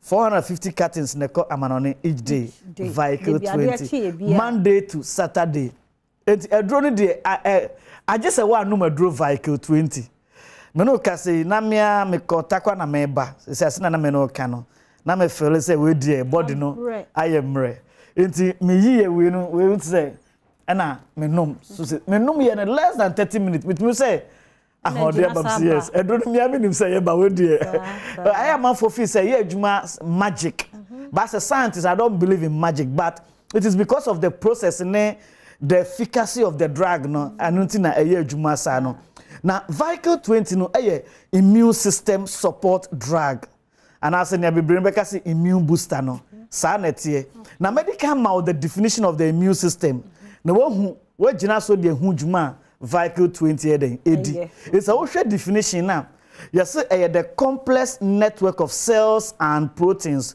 one common definition no the complex network of cells and proteins. So these cells and proteins won't come one any neuro protein they will come together to defend your body and my body against infections. Infection bits say bacteria infections, fungal infections, protozoa infections, RNA type of viruses and now say DNA type of viruses. But you my parasite and worms. Ni no immune system no ahoden a okutia se nneoma we eden nyina. Ba fia o se beto mribi no na especially stress and growth ana nneoma mienu a ema your immune system na ahoden eden eba form.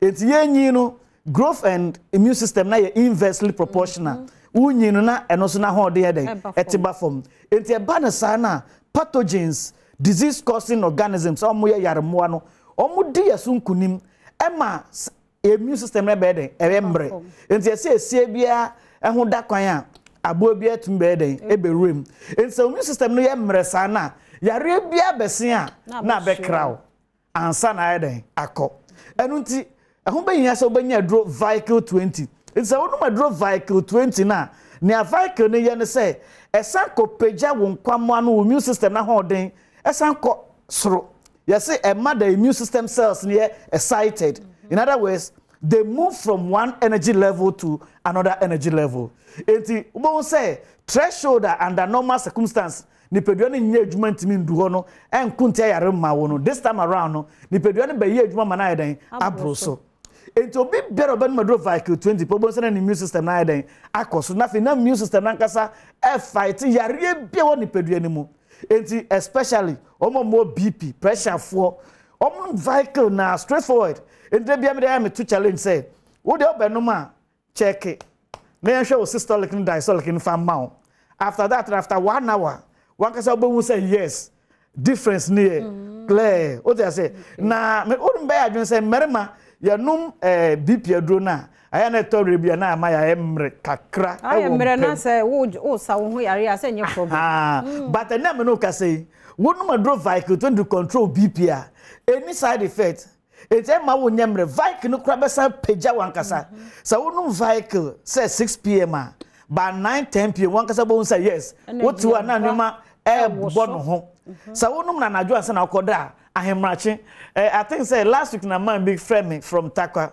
Osimi nua be ma medas nyame nhyiraw for the first time in 10 years metimi aye adwuma ahemrache Vicle na o hawankasa enti no say obiani ajo enti say esichire yare ne how diabetes na hawa mpato say yare mienu we pa na ma Vicle agidin BP no esichire yare no ha nipa bebre pa but one more say yare no adro Vicle 20 a isefia say me the phone channel hwe voice note amount for dance day testimonies a omo send dia mayen a na se woni ense wo kache enti adro Vicle 20 de e breakthrough ma o man Ghana na ne mejira fide kese so aka kire Ghana ban say adro no atra amount for South Africa omo ya arrangement G Vicle at the some ho yare enti yenso your health insurance no so no you make sure say Vicle be kodaso okay so na ye kan ya papa say friend saying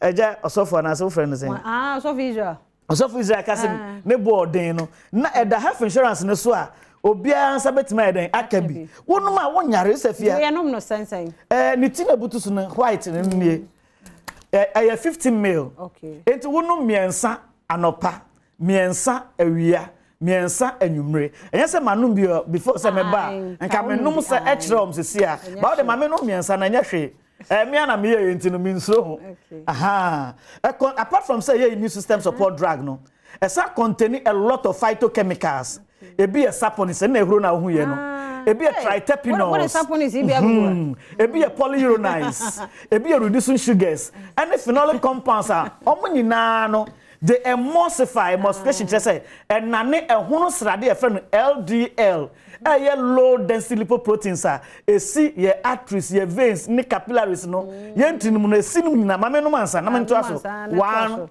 1 kai ade na no me hiamwa 2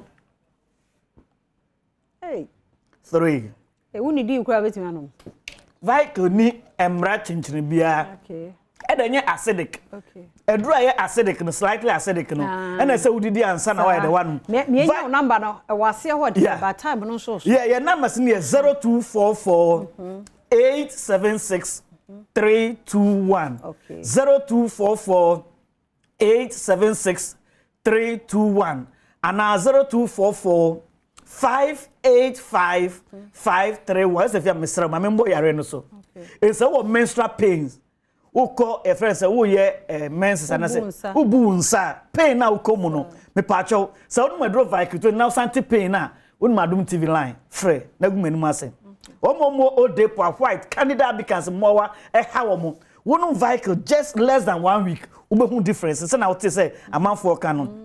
Pacho enemu yare bit say ni Syria gonorrhea anase gonococcus muawa omuntimi nyina awoma gonorrhea no omuntimi nyina vehicle no emo e from Treponema pallidum omo syphilis ebejayen omuntimi nyina vehicle no chlamydia muawa na UTI urinary tract infection obi ho a obi say in a do we do some more than 25 times when your number no e was screen so ase yen fa unsi ha yen to yare di ansa na ya no eno ano nti Joy Herbal Center for Ora Peter Donyo chemist I will buy any abedi Vika 20 ehun kobo ye fa ba mo komo foforo bi wo kire ye ba ye beto so okay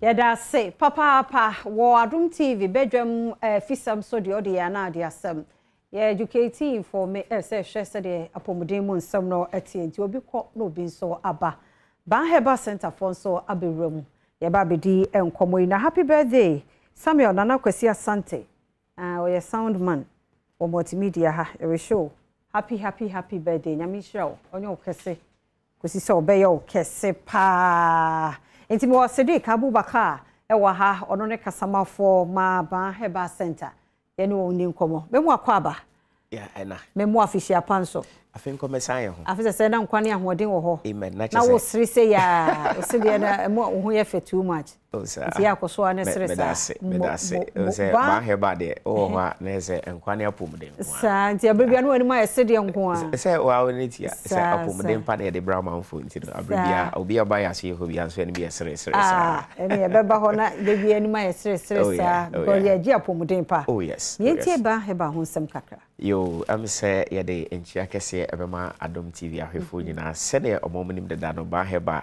Herbal no ye de apomden pa ene abre amanfo obi biara oba bpm ya se ye ho bia ya de a obae no ade ode bae na so how de ba bpm ya se ho no wanya anoyie nam se obi enamubuye ema de ba bpm Ban Herbal ya se ho ye de nana na sie ni ade ama no won se ba bi ho a se onya odompemu ha na se onamubu a anase bia wonsamubu anase bia wusi ono wansi oye na na efishre ya okwa e trend ma okra na entre obunsa de na sa ide asa atre anase bia opebre mu anase awobre eba obunsa osan etesa ya ono nanso Ban Herbal de entesa so unya sa dompemu ha na ba bpmu ya se ho nkwa de ade a ebesa de asi ene ama afen so de kan sen se bia wachi bremu ene ho atochima ade bia ye dompemu ha de mema na ha okra bra bpmu Ban Herbal ya se ho enam se ho nkwa de ba bia oba e kan say ye de habandru ebefa kwan paso de ade account no benesi ade ama obi aniti na ye je ho abaso de afiche mu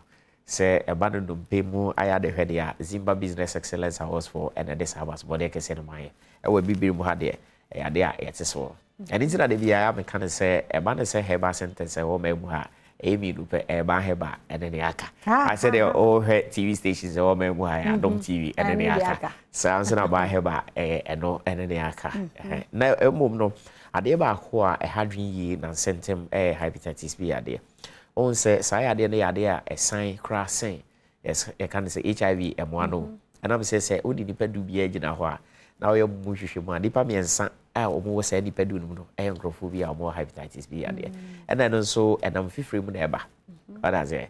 eba na say HIV ade no o say no just when you be akwakunya nhye mu ansa na ba na we dey what public transport mu kura na you be kura what dem ho kokan obi kura na ade a otimi nya sa hepatitis B ade no afi ya to de dia ba da kwakudu E kura na so say bia wo sa how na ba bi pimo ya se ho a ade a ye behwe ho asem akanma na afi nso obi a owo kidney emu how o say kidney eno nso de kitani pedia no de bia be kan say kidney ne bo de ye and I maybe the ABA equity no. There's no way say be a way to a transplant to be the crab back on the about. I didn't know I was so sure the who is send a bear or how be Emma Metoso. Then no crab no quite transplanting. So this car bedded way. A whole dialysis I'll be calling home crowd bar. I ask them Cassia. Then so maybe people by her body. I dare a home as some account. But they be never can say, Saya, the idea. Or who fitted it, a fiance, Babette. And I saw Breno. The hospitals, the clinics. And to be with us, say, a day that I am almost some way there. I have my yard of Faso, and away there over the south where there. And it's that Yakupo Casada dream with the Jassab, the city Pabas as he saw, and they are berry. It's you the cambo, and the other have by at the bars as so. And what should I say by in near the Abano, their father have by their day. And say there. And it's that, yes, society, the Diano, and answer of what the young son out the Domueno. And one day first why it is about for ya the LSO. It will be a baby people who I will be a baby people when ya IRS and answer dear handle on the baby people when ya a whole IRS. So we will be such an about her by and cry high for the your lashibi say be outfit them a shaman and answer clagon a whole baby that baby people lashibi baby a from community 16 junction. We see what junction is super for Quinus Street to baby people Bao City Hotel. Ufi Bao City Hotel and that junction, remember 20D bar junction. And I'm saying, hold on. The cyborg kakra de esi no wa made afase de ba be people e we ase o adase bi ya na bukra ba me ho be bia obefa ka se ko spin test route no wa ka she mate ni se onsi wo eye 18 junction onsi wo 18 junction taxi rank bi o ka she so ba ba he ba obe ba be people e we ase o adase bi ya wa ukra car obe driver ko edim after 18 junction be kwa ko pim ba bia from asore down ICGC carry tempo na di bona e kwan bi da ho straight and the people your number so 0244 988 004 0244 988 004 we are more and cry hand or some fresh number but oh Kumasi and then importable maybe our northern region maybe our way free be a northern part of the region our may Accra and over fre 0244 083 482 0244 083 482. Afe ya de bi head pedua de say 50 ebe people na so ba be people ba heba there esa ho ya de say bia obi anya fibroid say bia obi anya chwo ya je operation e ya say ho e ahabandro ya de be mo anu amanana de sa de na de every dependent and am say about for be breda oba no obodi ho ada say obi o outside cry no fibroid. The fibroid to cry is almost 20 centimeters, but starting say we take a product, and then shrink here down to almost 10 centimeters. And see, your microphone, I can't say, I will buy a share, I'll babaji drew crowd, come on, microphone, or am I a whole city, by yeah, locally, but yeah, global. Yeah, global. Way into Baheba Center. Australia na eba akope ne medi kan say Accra ha eba ko eda Kumasi so enti afesere kofo dia for so de eba beba eno beba somewhere ending of this very month enti bia by 3rd month which is March bu de people kofo dia enti say bia o kofo dia na pentem de Accra they will so bit we try till the end of the month there and they try by March that ya be people ho yeah Baheba Center sabobo nyarwa hodo no mu bi na okay said medical kind of message say oh do be mu how bia say onam na bu say okutodwe e bia romanticism sasabro na how say bia wanya e kan say ade a friend of sciatic pain say bia intine na wo to anse be people na say that atwetwe wa ba be people ba heba ade e be ho adwuma ma afen so e kan say onompe anas wachi bremo na bia ho abibi ne ho kro ba ba be people ba heba ade ebe ho adwuma ama afi obi o fibroid obi o hernia obi akompo efu minimum akọ an ebienu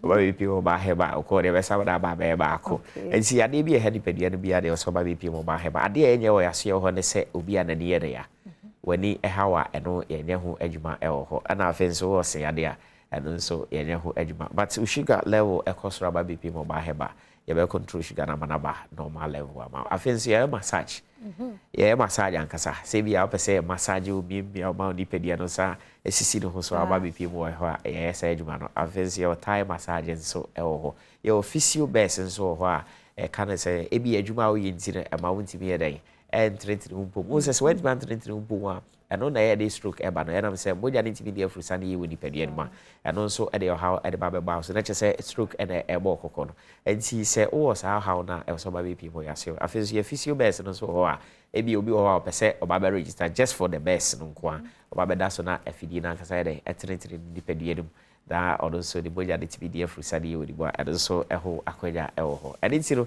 say bi a hwe free bi ada so how bi ada so problem bi e woni padua no dey so ba be people ba heba center e ho kura de ba bia oba ade how bia do obeja e ho adoye e wo yase ho numbers no wo screen no asede nanso ada wo masafa to dwa bi meja de wo twemu no ono so asede e ko eti se de bi kai no so wo Accra ha and then important mo ba bia no be friend 0244 988004 0244 988004 but we kuma say and then important boy no ye atonso agogo abaya resabia kase na chi ope and no be frɛ 0244 083 482 0244 083 482 anase bia wo yisu tigo anase eto tigo number so beti ba frɛ 0272 500 012 0272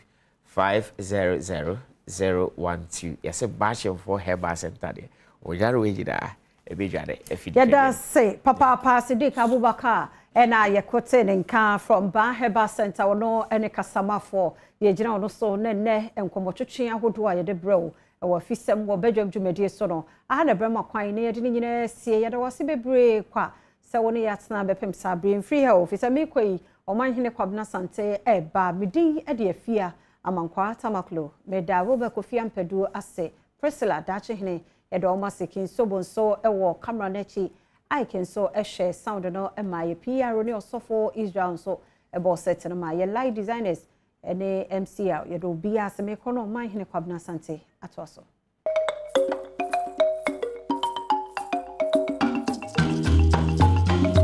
ya to en komo no so anum se fia amankwa tamaklo ye da ase o de nkomo a ehun ye yi pa ana ede abre yenso ye to aso anum se mamenka se ye hyasie no num mpa mu pepepe ana ede okwa kopem se no nkro boni asa encourage you se koso hwa Adom TV ma bibia betimi akoso ede ma Adom TV wo hwe no na ye ka se waje oyewu na osa eni ye didwa o kwanso koso kra enti na mekamfo Adom TV ede ma is very very important with me didwa na addition so amowo eye manso adubia monkai moamodehye Ruth Osei ose ope MPP Women's Organizer I was am person so monkai no na monkai Jeff Kunadu oko Eastern region so ono so monkai no because monkai na mona moneneti na moni nipa oye enti ose ope Eastern region chairmanship position Jeff Kunadu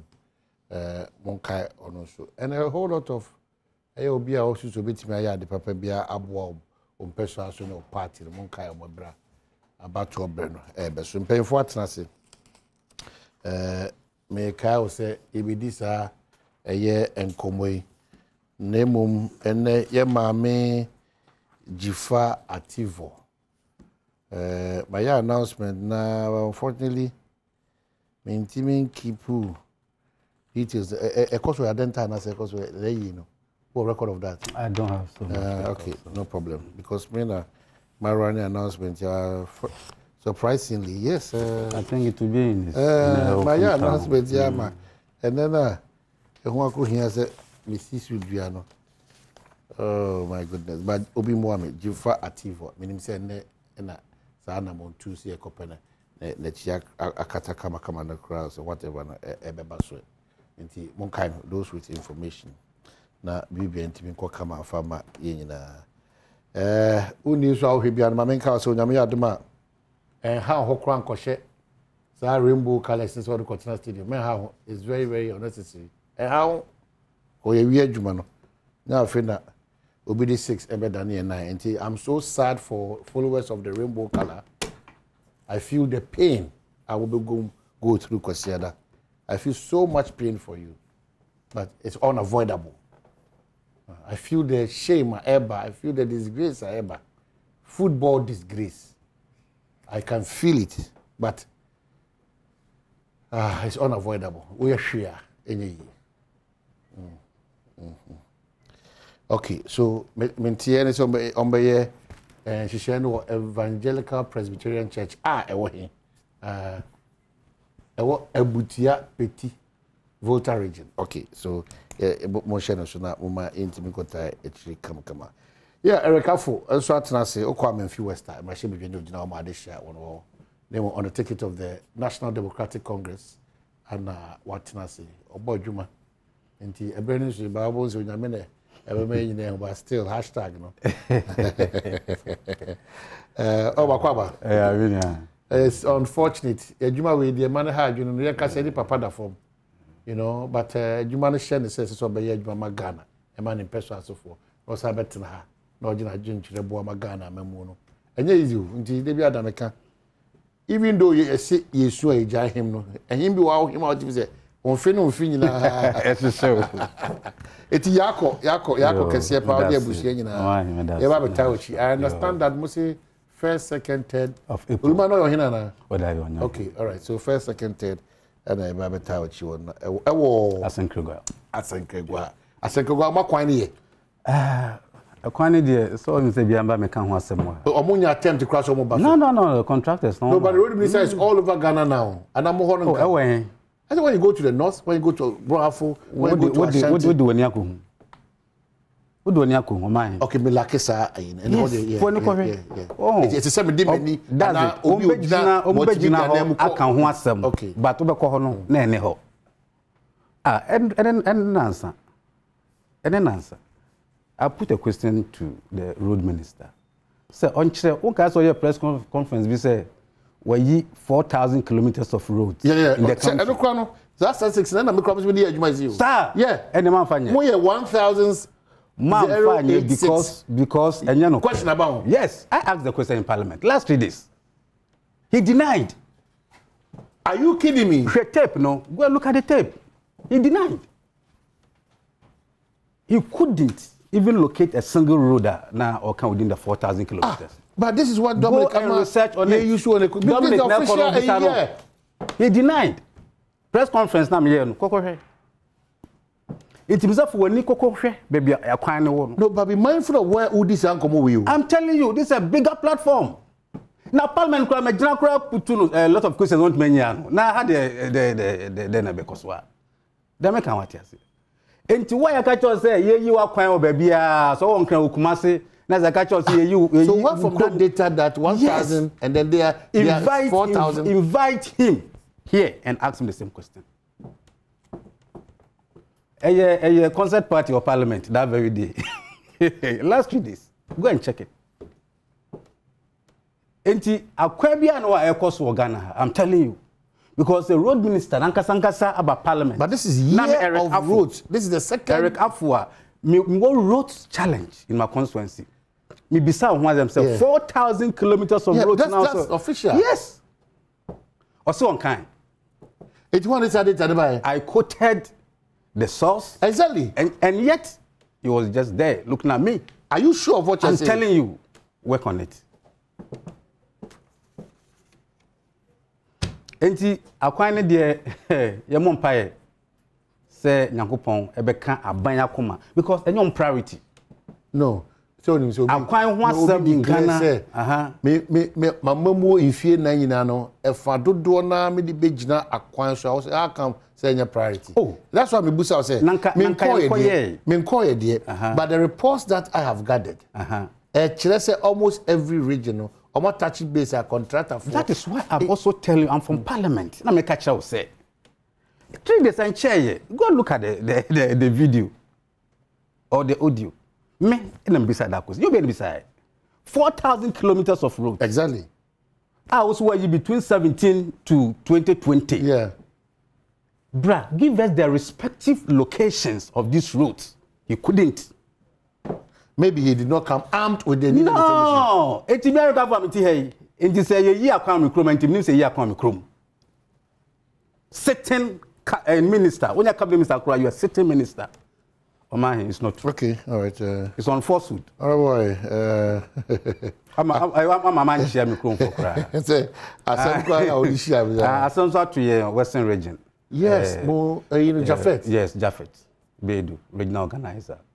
You know a film. You will sing Ayako, Western region for Mobi Ayako. Oh, the man. Most was singing a deputy minister more yes, recent Lababe 2-3 months ago. A lot of casualties in the Western region. We are praying for the better.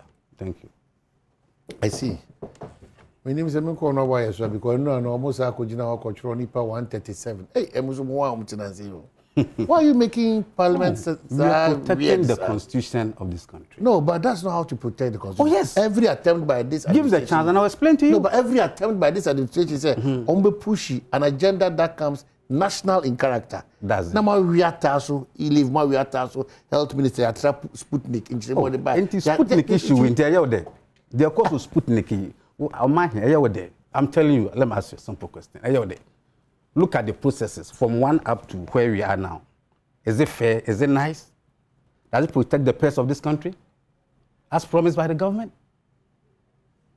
I'm asking. Now, Yakacha will say, what organization Yakacha will say, Yare Naban, Ubia Nyatem say, Obefa agent in the transaction of procuring vaccines. 1 year one. 2, Obeye is an emergency issue. Cabinet approval, no way. Parliamentary approval, no way. Now, about committee on finance, committee on health, Emma Yafe. Procurement process, no, PPE, anko. Ya set a committee. If you say, Minister, program at the same, Wakoto and Yamano. We say I'm a sign. We sign all these things didn't come. More so, Yakacha say, what you sika ama independent agent nana? We say no. The next day, no what you sika. Because what you sika. 2, internationally, 1 dose costs $10. 1 dose, $10. In the contract, I could know $19. My God. I don't think say Ghana saw any muscle. So say when you na say no. The minister, you are not efficient. You are not efficient. Because minister when him say abankwa tua no na wo san no abankwa tua hoka. When you so what does it mean? Where do you go? So you are not efficient. You can't be there. This is our case. Internationally, you're $10. Oko 2 in it, $19. Other one $18.5. Difference of the other. Yet we are saying, say, we are protecting the peace of this country. I see. It is a minority. Say, Minister, ye chino ama aban eyinedia. We deserve it. We deserve it. Okay, so incoming Central Regional Chairman, unless otherwise CBA also on Kodia. Incoming Central Regional Chairman for the MPP, what's Nasi, former Member of Parliament, 3-term Member of Parliament, 4-term Member of Parliament, yes. It's gone through the mill. Ne otona unkasepi, I mean, power way, and nothing if say, chilede, answer no say, the pardon number there be. I mean, point them paying for the sense as a casa. You now know how many cases to kick away, and you know when what watching. I mean, a pancasa. A car, Munti, I mean, a power way and casa. Chairman Aquawa. Yeah, I'm kind of say what's going on in my day. I thought you were going to marry.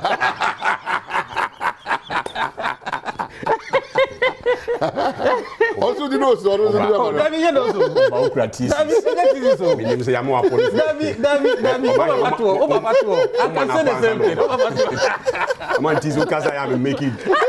No, two people. I am asking.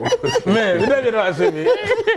I'm interested in the real fees. Okay. Yes, Papa. That's what can do to come. Yes, Papa.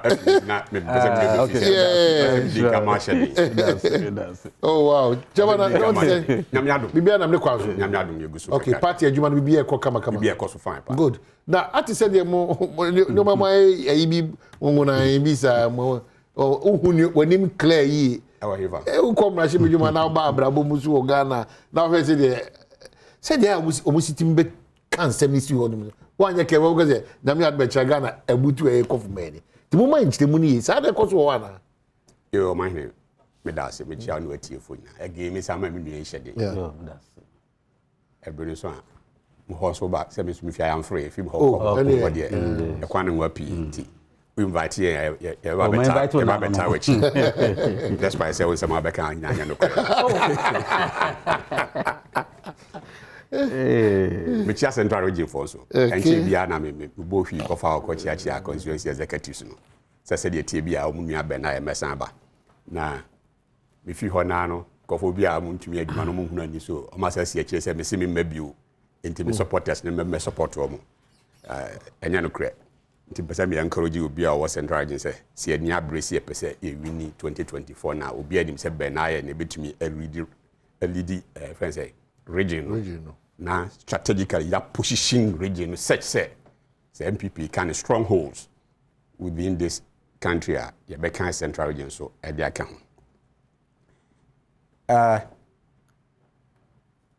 you see minue first time and second time new parliament 2.1 I don't buy election 2.1 oh buy election oh okay 2016 oh okay and I say anyway nyam ngwa so ya ndisi o say rules minister buy no na concert na mu yi o home o se na ase na no yi ne enko yi na ase concert eno mu yi parliament masa parliament enye theater is that where you are starting from and so I'm saying now when you be anka o kasa se na mtie na me first sentence gana hope you see and so I'm saying now when I was starting na me first sentence gana hope na ye gi ne tie me ya me de ko so nti na business how many times no aba ho tell my na parliament no na ho nye theater na ho nye ba bi yi concert na ho ye fear and so that is why we call us honorable members of parliament. But I'm not surprised that this for see that place perhaps as a theater be a mukoyi concert for which reason tokwa hunu bi chobo he nya de ade bu ana or members boss tro. No, but let me give you a quick reminder. If you care to know, the Chronicle captures it very well. Memamo Monio Mahama applauds e-levy brawl in parliament, says it was a fight for democracy. Yes. So let's be careful. I don't know how me be say I don't the main That is how they see it. Mahama, I'm not even going to talk about him. Because Tamo no akasa cry MP no make a bibia under normal circumstances. So treated that house with dignity. Okay bibi na another member be resurrection be say be a small can anya dey ankoya speaker to me try and say okay me nua e be a small can nipa we say Antona Sumi and as ankoyi enti sign there was a case be then Mahama was a member of parliament no ko kan ABT asa asante for say o R no L ankoyi ni ade and na honorable say prempe sorry no raise your objection to it. Speaker then said, Speaker Sechi Hughes, Ephraim Mahama said, on withdraw that statement because it would be a takeaway. For 15 good minutes, Mahama said on withdraw. Mujina Homo, holding the whole house no to ransom. 15 good minutes. Just withdraw that statement because we feel offended by that day. Now you make progress no. Mahama refused. 15 good minutes. And sana feel no one call for me didn't call sana or withdraw. Why? I mean, just withdraw and apologize if need be for the house to move on. Are you surprised that no can say Chubu here, see parliament no or support NNJ? Here from me, I make us no because concert visa. For me to sit here, platform to say Adum TV to say Minister Amakwata Ba Parliament no. He could not show a single one kilometer road 4,000 to show. Oh, I'm please. not interjecting him. Oh, please. Can we have a decent discussion? Yes. Can we have a decent discussion? You were not there. So you don't have to be there. I don't need to be there. Yes. You don't know. Anybody who cares to know what goes on in Parliament can monitor whether you are in the chamber or not. Did you monitor? Okay, the exact case I'm talking about. Did you monitor? This is concept platform. Maybe ni how. Did you monitor? No. I won't let you go there. No, so my uncle. I won't let you go there. So what is it now? The problem is saying. The problem is saying for him to come and sit on TV station to say Minister Bayano went to me and share even 1 kilometer. Yes, it's true. And you want people to believe you. We can hear them fee. I am free by. Me come for Kumasi, Obuasi, Adrian Kwanta, Obuasi to Dunkwa. I don't want to Parliament. I don't want to So who said me in other words, I'm telling you, you telling lies because Ghana need be or Tigana Bia now Tigana no. But me at least 1 kilometer of road there. For you can look at it, please let me 1 kilometer of road. I think you need a DNA. And you want people to believe such stories. Go and look at the tape. Okay, you want people to believe such stories. And Mama just one. But I'm saying that if what he's saying is the truth, that the minister needs to be sacked today. Yes. Do you want to believe this? Do you want to believe it? If what he is saying, that's the reason I'm the credibility. I'm punching. Who said what can you know? Go look at the tape. Because me minister. Go look at the tape. Oh please, can we have some decent discussion here? Mr. Mikra minister. I'm here responsible for it. I'm no data ministry or data any BBR. Mikra minister. Me say me call I am free. Me for Kumasi. I'm not even going to talk about Kumasi rules, no sections or dualized or dualized deco. I'm not going to talk about that one. Make the bear me and from Kumasi and Yankwanta or Boasi Road. I make me do more dance. After 40 and Yankwanta to Boasi. Oh, Minia. I can't just come down. We say, we know which they know how they are, but what say? What say? Money really. Look at what you're insulting me. Oh, it's not. Let's withdraw. It's not. No. It's not. Mamichu. No, let's withdraw. Mamichu. My withdraw. Okay, my withdraw. Look what you say. Why do you say that? Oh yeah. My withdraw. Alaja Abudu, me chairman of Mikrum Nasara coordinator. Okay. Of Isabella.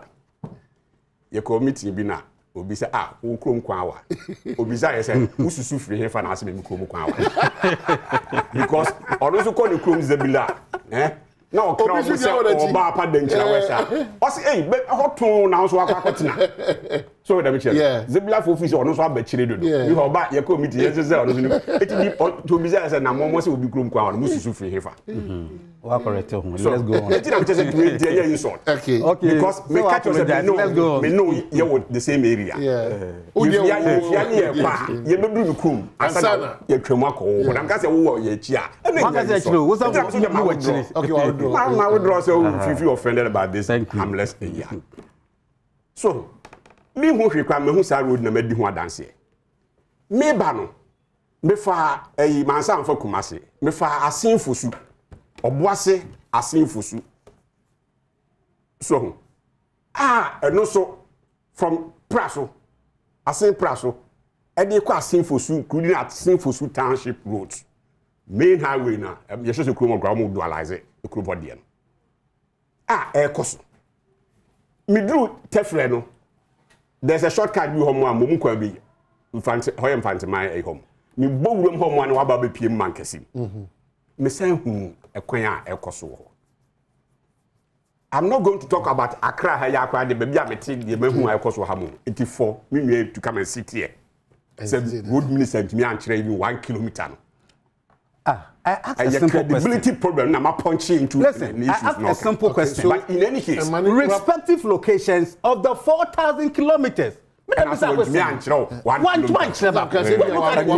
you want people to believe you. You want people to believe you. Okay, so because they travel and they see roads being constructed. One road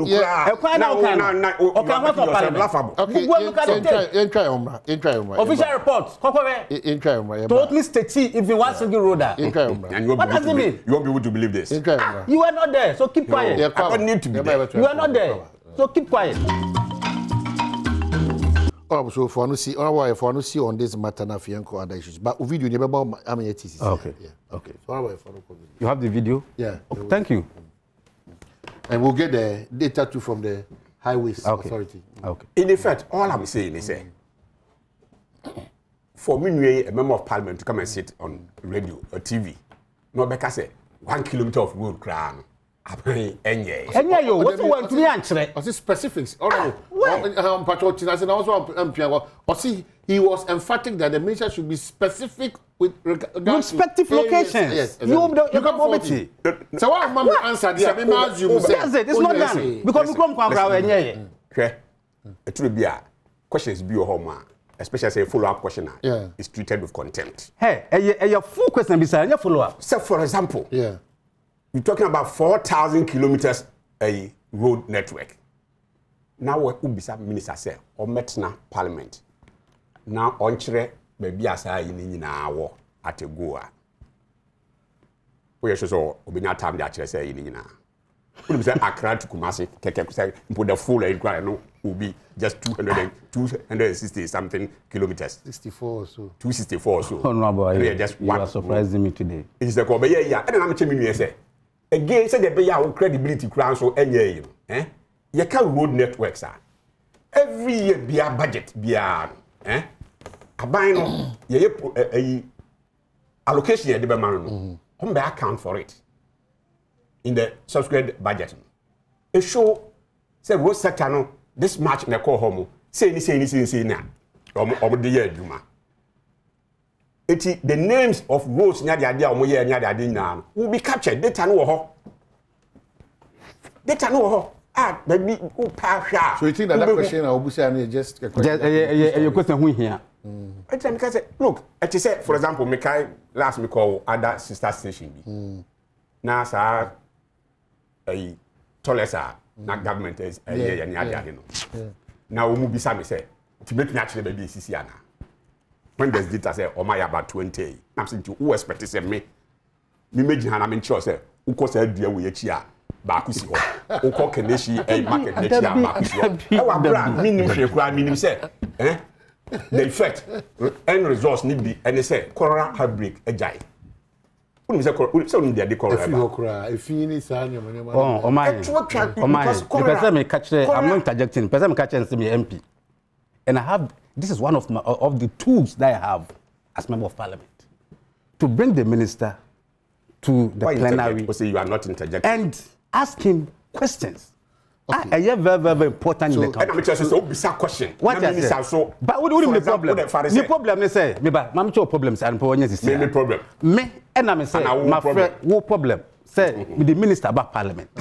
My business say, on respective locations of the 4,000 kilometers of roads. Which he says that it's not possible. It's not possible, but at least. By about data. At least. Question the bro. Emma Wawashim over there 2 months. Why I raise over parliament? I will answer a question. So why don't you bring the list? At least to mention 2 or 3 roads. And tender the rest. This data. And tender the rest. I don't like the word serious. I don't like the word serious. Let him withdraw. Else you continue the program. Anybody who has entered Ghana's... You continue the program. I'm telling you. If you tell me I'm a serious program. No, don't say that. Don't insult people. Don't insult people. Wait. Serious. No. You should withdraw. You should withdraw. You have always been a serious. That's why you lost your election. I'm telling you. That's why you lost your election. You don't speak well. That's why I lost switching. Honorable Mr. Menko, Ofri Sabiaho, or a 4-term. He's not just a normal member of parliament. 4-term member of parliament. He understands better as he speaks. So serious. So the word serious is not fair. Because not supposed to withdraw. Office on the buy. It just take it easy. Just take it easy. Ofio and a wabao. It is that office against serious, it affects him. So it's not fair. No, the point I'm making is that Semenia break as member of parliament. Now me predicted beer. The person who said really, especially this one a good one, apart from Sebeko ministry home. Meet me. Always means also budget. Always means also sector agencies now, highways, urban roads, always means and all this data available. I won't waste my time up there. And you are grabbing say. Okay. So specifically, let's watch what transpired. Exactly.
Get it back.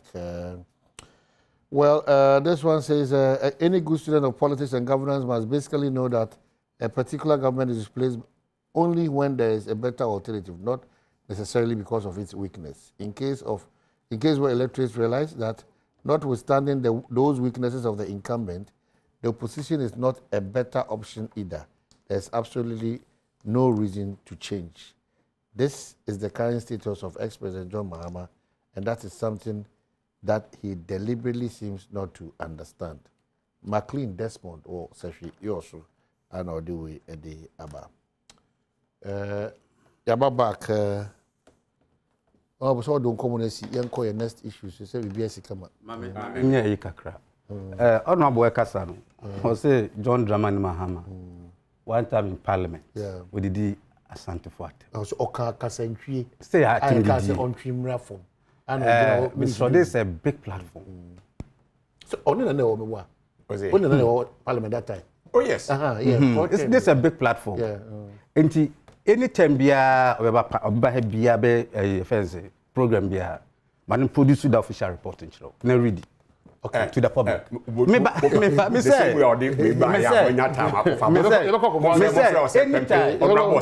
listen, anytime so it's captured in the records. Of course. Yeah, so official report. No, don't worry. It's captured. Once it's captured, because it drew exactly. That's my point. Yeah. Because this is a big platform. Yeah. I won't sit here for you to, talk anything which is wrong. Yeah. No, I refer such use. I refer as a prempe. Yes. So because simple to raise your objection. No problem at all. We'll do that. Don't worry. We'll do that. Thank you. Okay. So, what's the most Sputnik any health minister? What's the relationship now? My that's what can pass away. And how's man?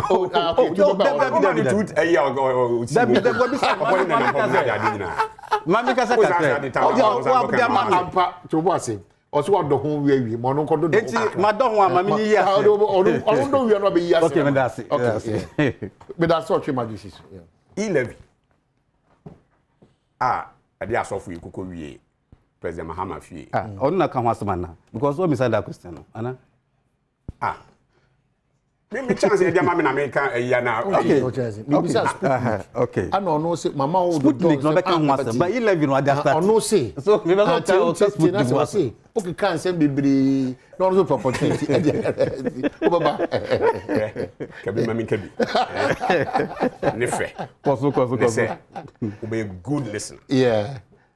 because we no be a debate when tia unless e be argument here be ya jube we are no be asoro because say house ni kotoko say because ya be share house if we good ya show me kra so on make reference say yes we argument say we are obi anya ni asoro ko so but we are not with it nti me kasa no ayedin so we are o say once a bar you know punch kitu evidence but how many ye be na we say ago ile bi se mi aye bi o yeah ile bi kra ni de eto keke aye pese ye je e wo mem na obi se menti ase na kofa ntokwa ne anima e wa bra se me ke mem ke bi de ka ne fe ni se o kire wadwe na me so ma kire madwe yes okay ni pa dodo se na o madwe e ko si dodo se na ko si de dodo no be ko no na ye nyina ye di ekiri si ye be ko o ma hene hwe ewi ase eto biye ni ho mo a wo betumi a justify see the common sense any reasoning see the beya dwuma de a keto biye ho ma obenya basis as to why else ni petua sa ato. For example, where direct income tax ya ebia ye beto ye ntino ye nyina obi an complain and then na ye introduce income tax a ebia nke ne nke bedane etuo ne emba. What is income tax? Say kame ma brem me ho ma sori ahomache akom up and down akoye madwuma me madwuma na menya sika kakra fi mu a na ban aba se wo sika na wanya no wo sarare no wanya no fa bi ma me se obi na eba ji sika ni bianka nya kro no se ka kro no ene apobo na so ye emra kwa aso ntino aban se wo sarare a wanya no meji mu a certain percentage ni ajatu. Nobody is challenging the basis. Share property tax. The simi there we use ujinam. Me ebia minimum bosume so ya ya adwuma ebia me de me de akwa akwa petition. Ono de ne de akwa akosi edan. Ebia dan wusi no kra no so kra no. Aban wa ancha block ba ko. Aban ama nail ba ko. Cement ba ko wa ma. Ebia o mese o concrete kra nsuo a wo bu kra de amese concrete no. Aban nsuo aye no. Otoma. Tikesi dan na msi dan wie ya na aban wa ba se me ba be property rate. Nka be reason be no. E dan na o ka pre ni mo sempo ani mo ancha be hweye no. Asase unim ho hweye. Ade na ka dia o ba be property rate. Tikadu say so you can't justify it. However, o ma hine hwe sisi a ye be kokko Easter e be ya amanfo be kokko. E bia boys mo se ye kwa kwawu this year na ye be kwa koye aponchin krankra be mankwan. Mo identify say ye pese ye we ada pese ye we as boys no what do you do? O say be aponchin e be cost ye 1,000 cedis. Se be cost ye 1,000 cedis dia e ye bomo ye nya contribution say ye 10 na ye se obi anfa 100 mbra. Ye put it together ye nya 1,000. Ye kwa koye ye aponchin. Aponchin krankra na say be mankwan. Objective amodisi bani so no na ye achieved. Who raise the call ya sorry levels you class so the same thing. Uko kro bia so a you I am free. Uko do I am free that's a Pentecost 4% omusi o ma sorry dan a. They don't go to the press before. Omonko Catholic for and amonko any other church. But what do? As sorry members na omo identify project do am person mo ye no. Na omo ayede contributions. Ehono ye be free bi no tithing. Eno Bible mu yaji tithe awie no ubehu na bia kofini ama aforebo bi enso abam ubehu na young men fellowship aforebo bi abam e bia na this kofini ama this kakra no dia contributions omo friend different days be a tithe be a aforebo be a seed e bi free no whatever omo aye contributions kakra sa na omo dia ayede omo dia si omo asol dan sahana who raising it to the higher national level as on mine yetiha as Ghanaians ye pese ye see roads ye pese ye see schools ye pese ye see hospital. How do we fund it? The same way boys mo ko yemo appointing kwanya mo na mo ye contributions no name may be different. The same way sorry for ekwe sorry mission home and say sorry die omo names no different names at that time or no sana o the bad the national level na ye see a school down bi and I see a construct road bi a or see side the contribution a man for the year contribution and that contribution is just what we call tax. And it won't mean justify. Won't mean your reason why. Yeah, taxman. Oh, that's your profession. Me accountant. I said more than say that I'm Kakra about national level, your friend the tax. It may be our friend of VAT. It may be our friend indirect tax. It may be our friend direct tax. Whatever. You know, and it means our buying no. A de jiska a de free ho. Na ye de ayempo duduma as of mine ye de see any so. So, we are buying leadership. So there, one critical factor of leadership is your ability to think outside the box. And yes, the status quo will be any and run and one at the Bia. Every company, so yes, directors and income tax, or Bushmiso, your Jokiana, Bejo task, will be a quite missile the origins. Said you started Jason, will be a better into your Busutia without complaints. Tax the baby sanity. It's once a while no be introduced new one beer. Who think outside the box now the new one be bad. Those who cannot see beyond their noses, no think, hey, they're now for bay. Me kai for time, or for a communication service task by hey, now this for you, hey, I feel your Casacra, say you can just have talk task. O Casacra, near Ubitu, a baby ask phone calls going to me, you, and as I say, soon to me yet.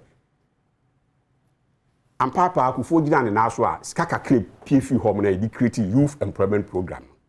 Minokasi Anya crown. In himself, Mabunu over 500,000 and a youth employment program. I engage you on my from Sky from communication service tax. So we can never say no to e-levy. It is not saying abandon again thinking outside the box. And we said now a lot of commercial activities are called electronically.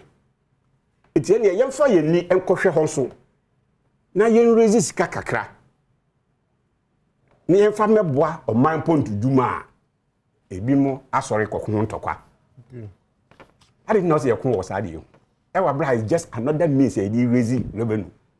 The good part of it, Grand say, yes, and as I said, we may be won't transfer more than 100 Ghana a day. No. We are exempted. We are exempted. It's me. I'm your brother, baby, I would take no harm.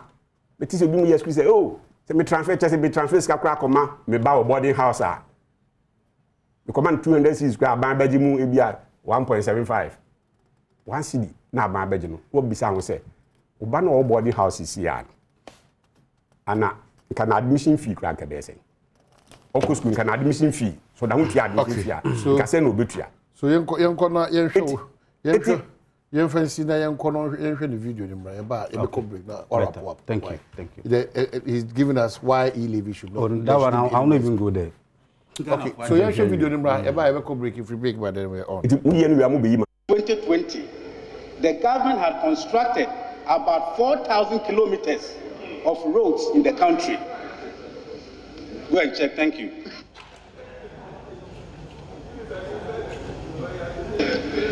Yes. So, Mr. Speaker, if I understood the minister correctly, this is a quote from the graphic. And he wants a direct quote from it. But I'm not interested in that.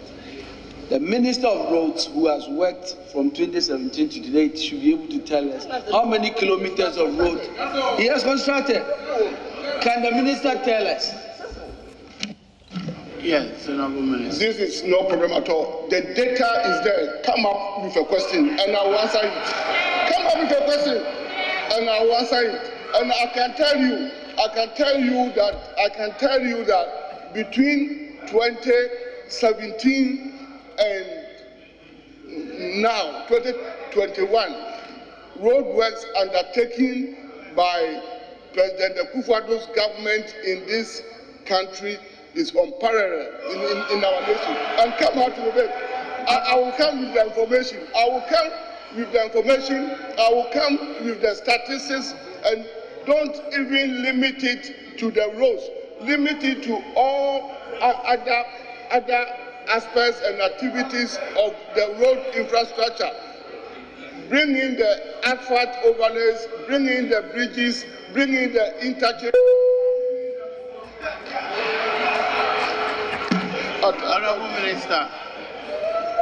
Honorable Minister, when can you put that information on the table? When will you bring that information and put it on the table?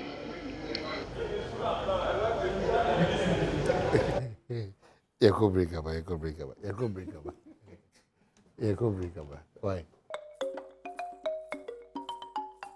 So, Yasa Baba Academy must wrap up soon, but as I say, I think basics be as enough. You the best education, the best idea is important. You bought insert. Let me say, it's my morning in every year. And you know that so both on social media, personal phone, and also here in the studio. Mami establishes certain basics be, and yet gidi be. Yedi kind one a suma see and for road minister mra. One say bisa na chitrine bro so for road minister mra. O mine. Me member of parliament.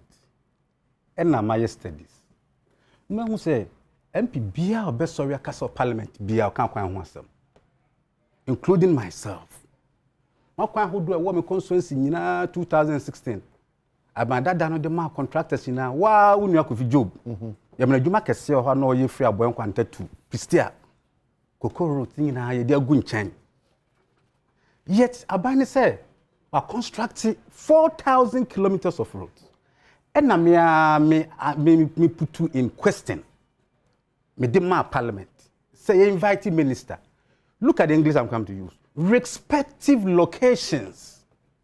Baby Potia 4,000 kilometers. And the question me decide. Individual near here no. Me question. Other paper so. And Kamut me boni nyina nka mobi hu. Fine. Minister, you did question Abrao. Question the bar, let me give you the process. I call a table office. Na ako speaker's office. The speaker at dispatch at the ministry. My ministry. And so I inquiries. I hwehwem. Emma ya training nyina how to answer the question. Answer any of my minister no about parliament. I beg that floor answer question. So my question is maybe some question be 2 months. I pass it through this process. Who minister, what the above floor of the parliament to come and answer this simple question? That's the one to me, mommy, single road. So, who said they're not working? Ebia, ufi ha ekwaha, maye. Ufi ha kumai.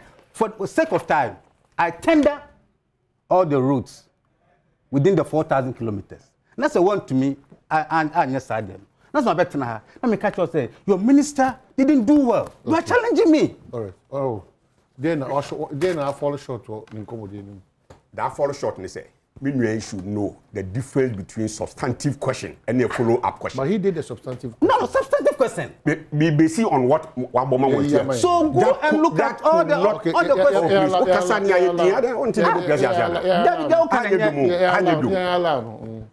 Difference between substantive question and the follow-up question. Say a substantive question no be say enka amaboa entumi emeye rebata. So normally substantive question no is written on the other paper. It will read the minister before but also the response. It's also captured in that same other paper. It minister he reads the first question. He reads his answer. Substantive question. On can finish drink already paper cross the answer because the same already is also already captured because the copy back parliament answer day of answering do. Now when read the maybe I will follow up questions. Ada said do kan no ne nya dwen na so wan ti bibia se na so wan ya na be open yi. To me bisa any question bia. From what I saw, to me say obi say a question. And the minister kwa ka say e no de mini e wa ha. It is a open cry na mama time. That is normal in parliamentary question time. Mama time. Na me kofa we bia ope bia akra me de beba. Speaker, speaker crowd say speaker crowd say bisa say. Time ben ye hwe onim so de beba. That couldn't therefore have been the substantive question. But I don't know that table officer speaker. So to begin with, because bisa no. What the parliament also will be angry because o substantive question. No sorry, don't know where read it. It's written. So play. It is a canon and no idea. Then I'm questioning him. And then I'm about to me because I don't cry fan. No bisa different question. Play. Is that possible? Say can we read substantive question? Because I remember parliament. Sorry, abem. I say you found the to play back. You are confused. That could therefore have been the substantive. Oji break. Yeah, do be biase. Onyame aduma. Echna wo have a discussion.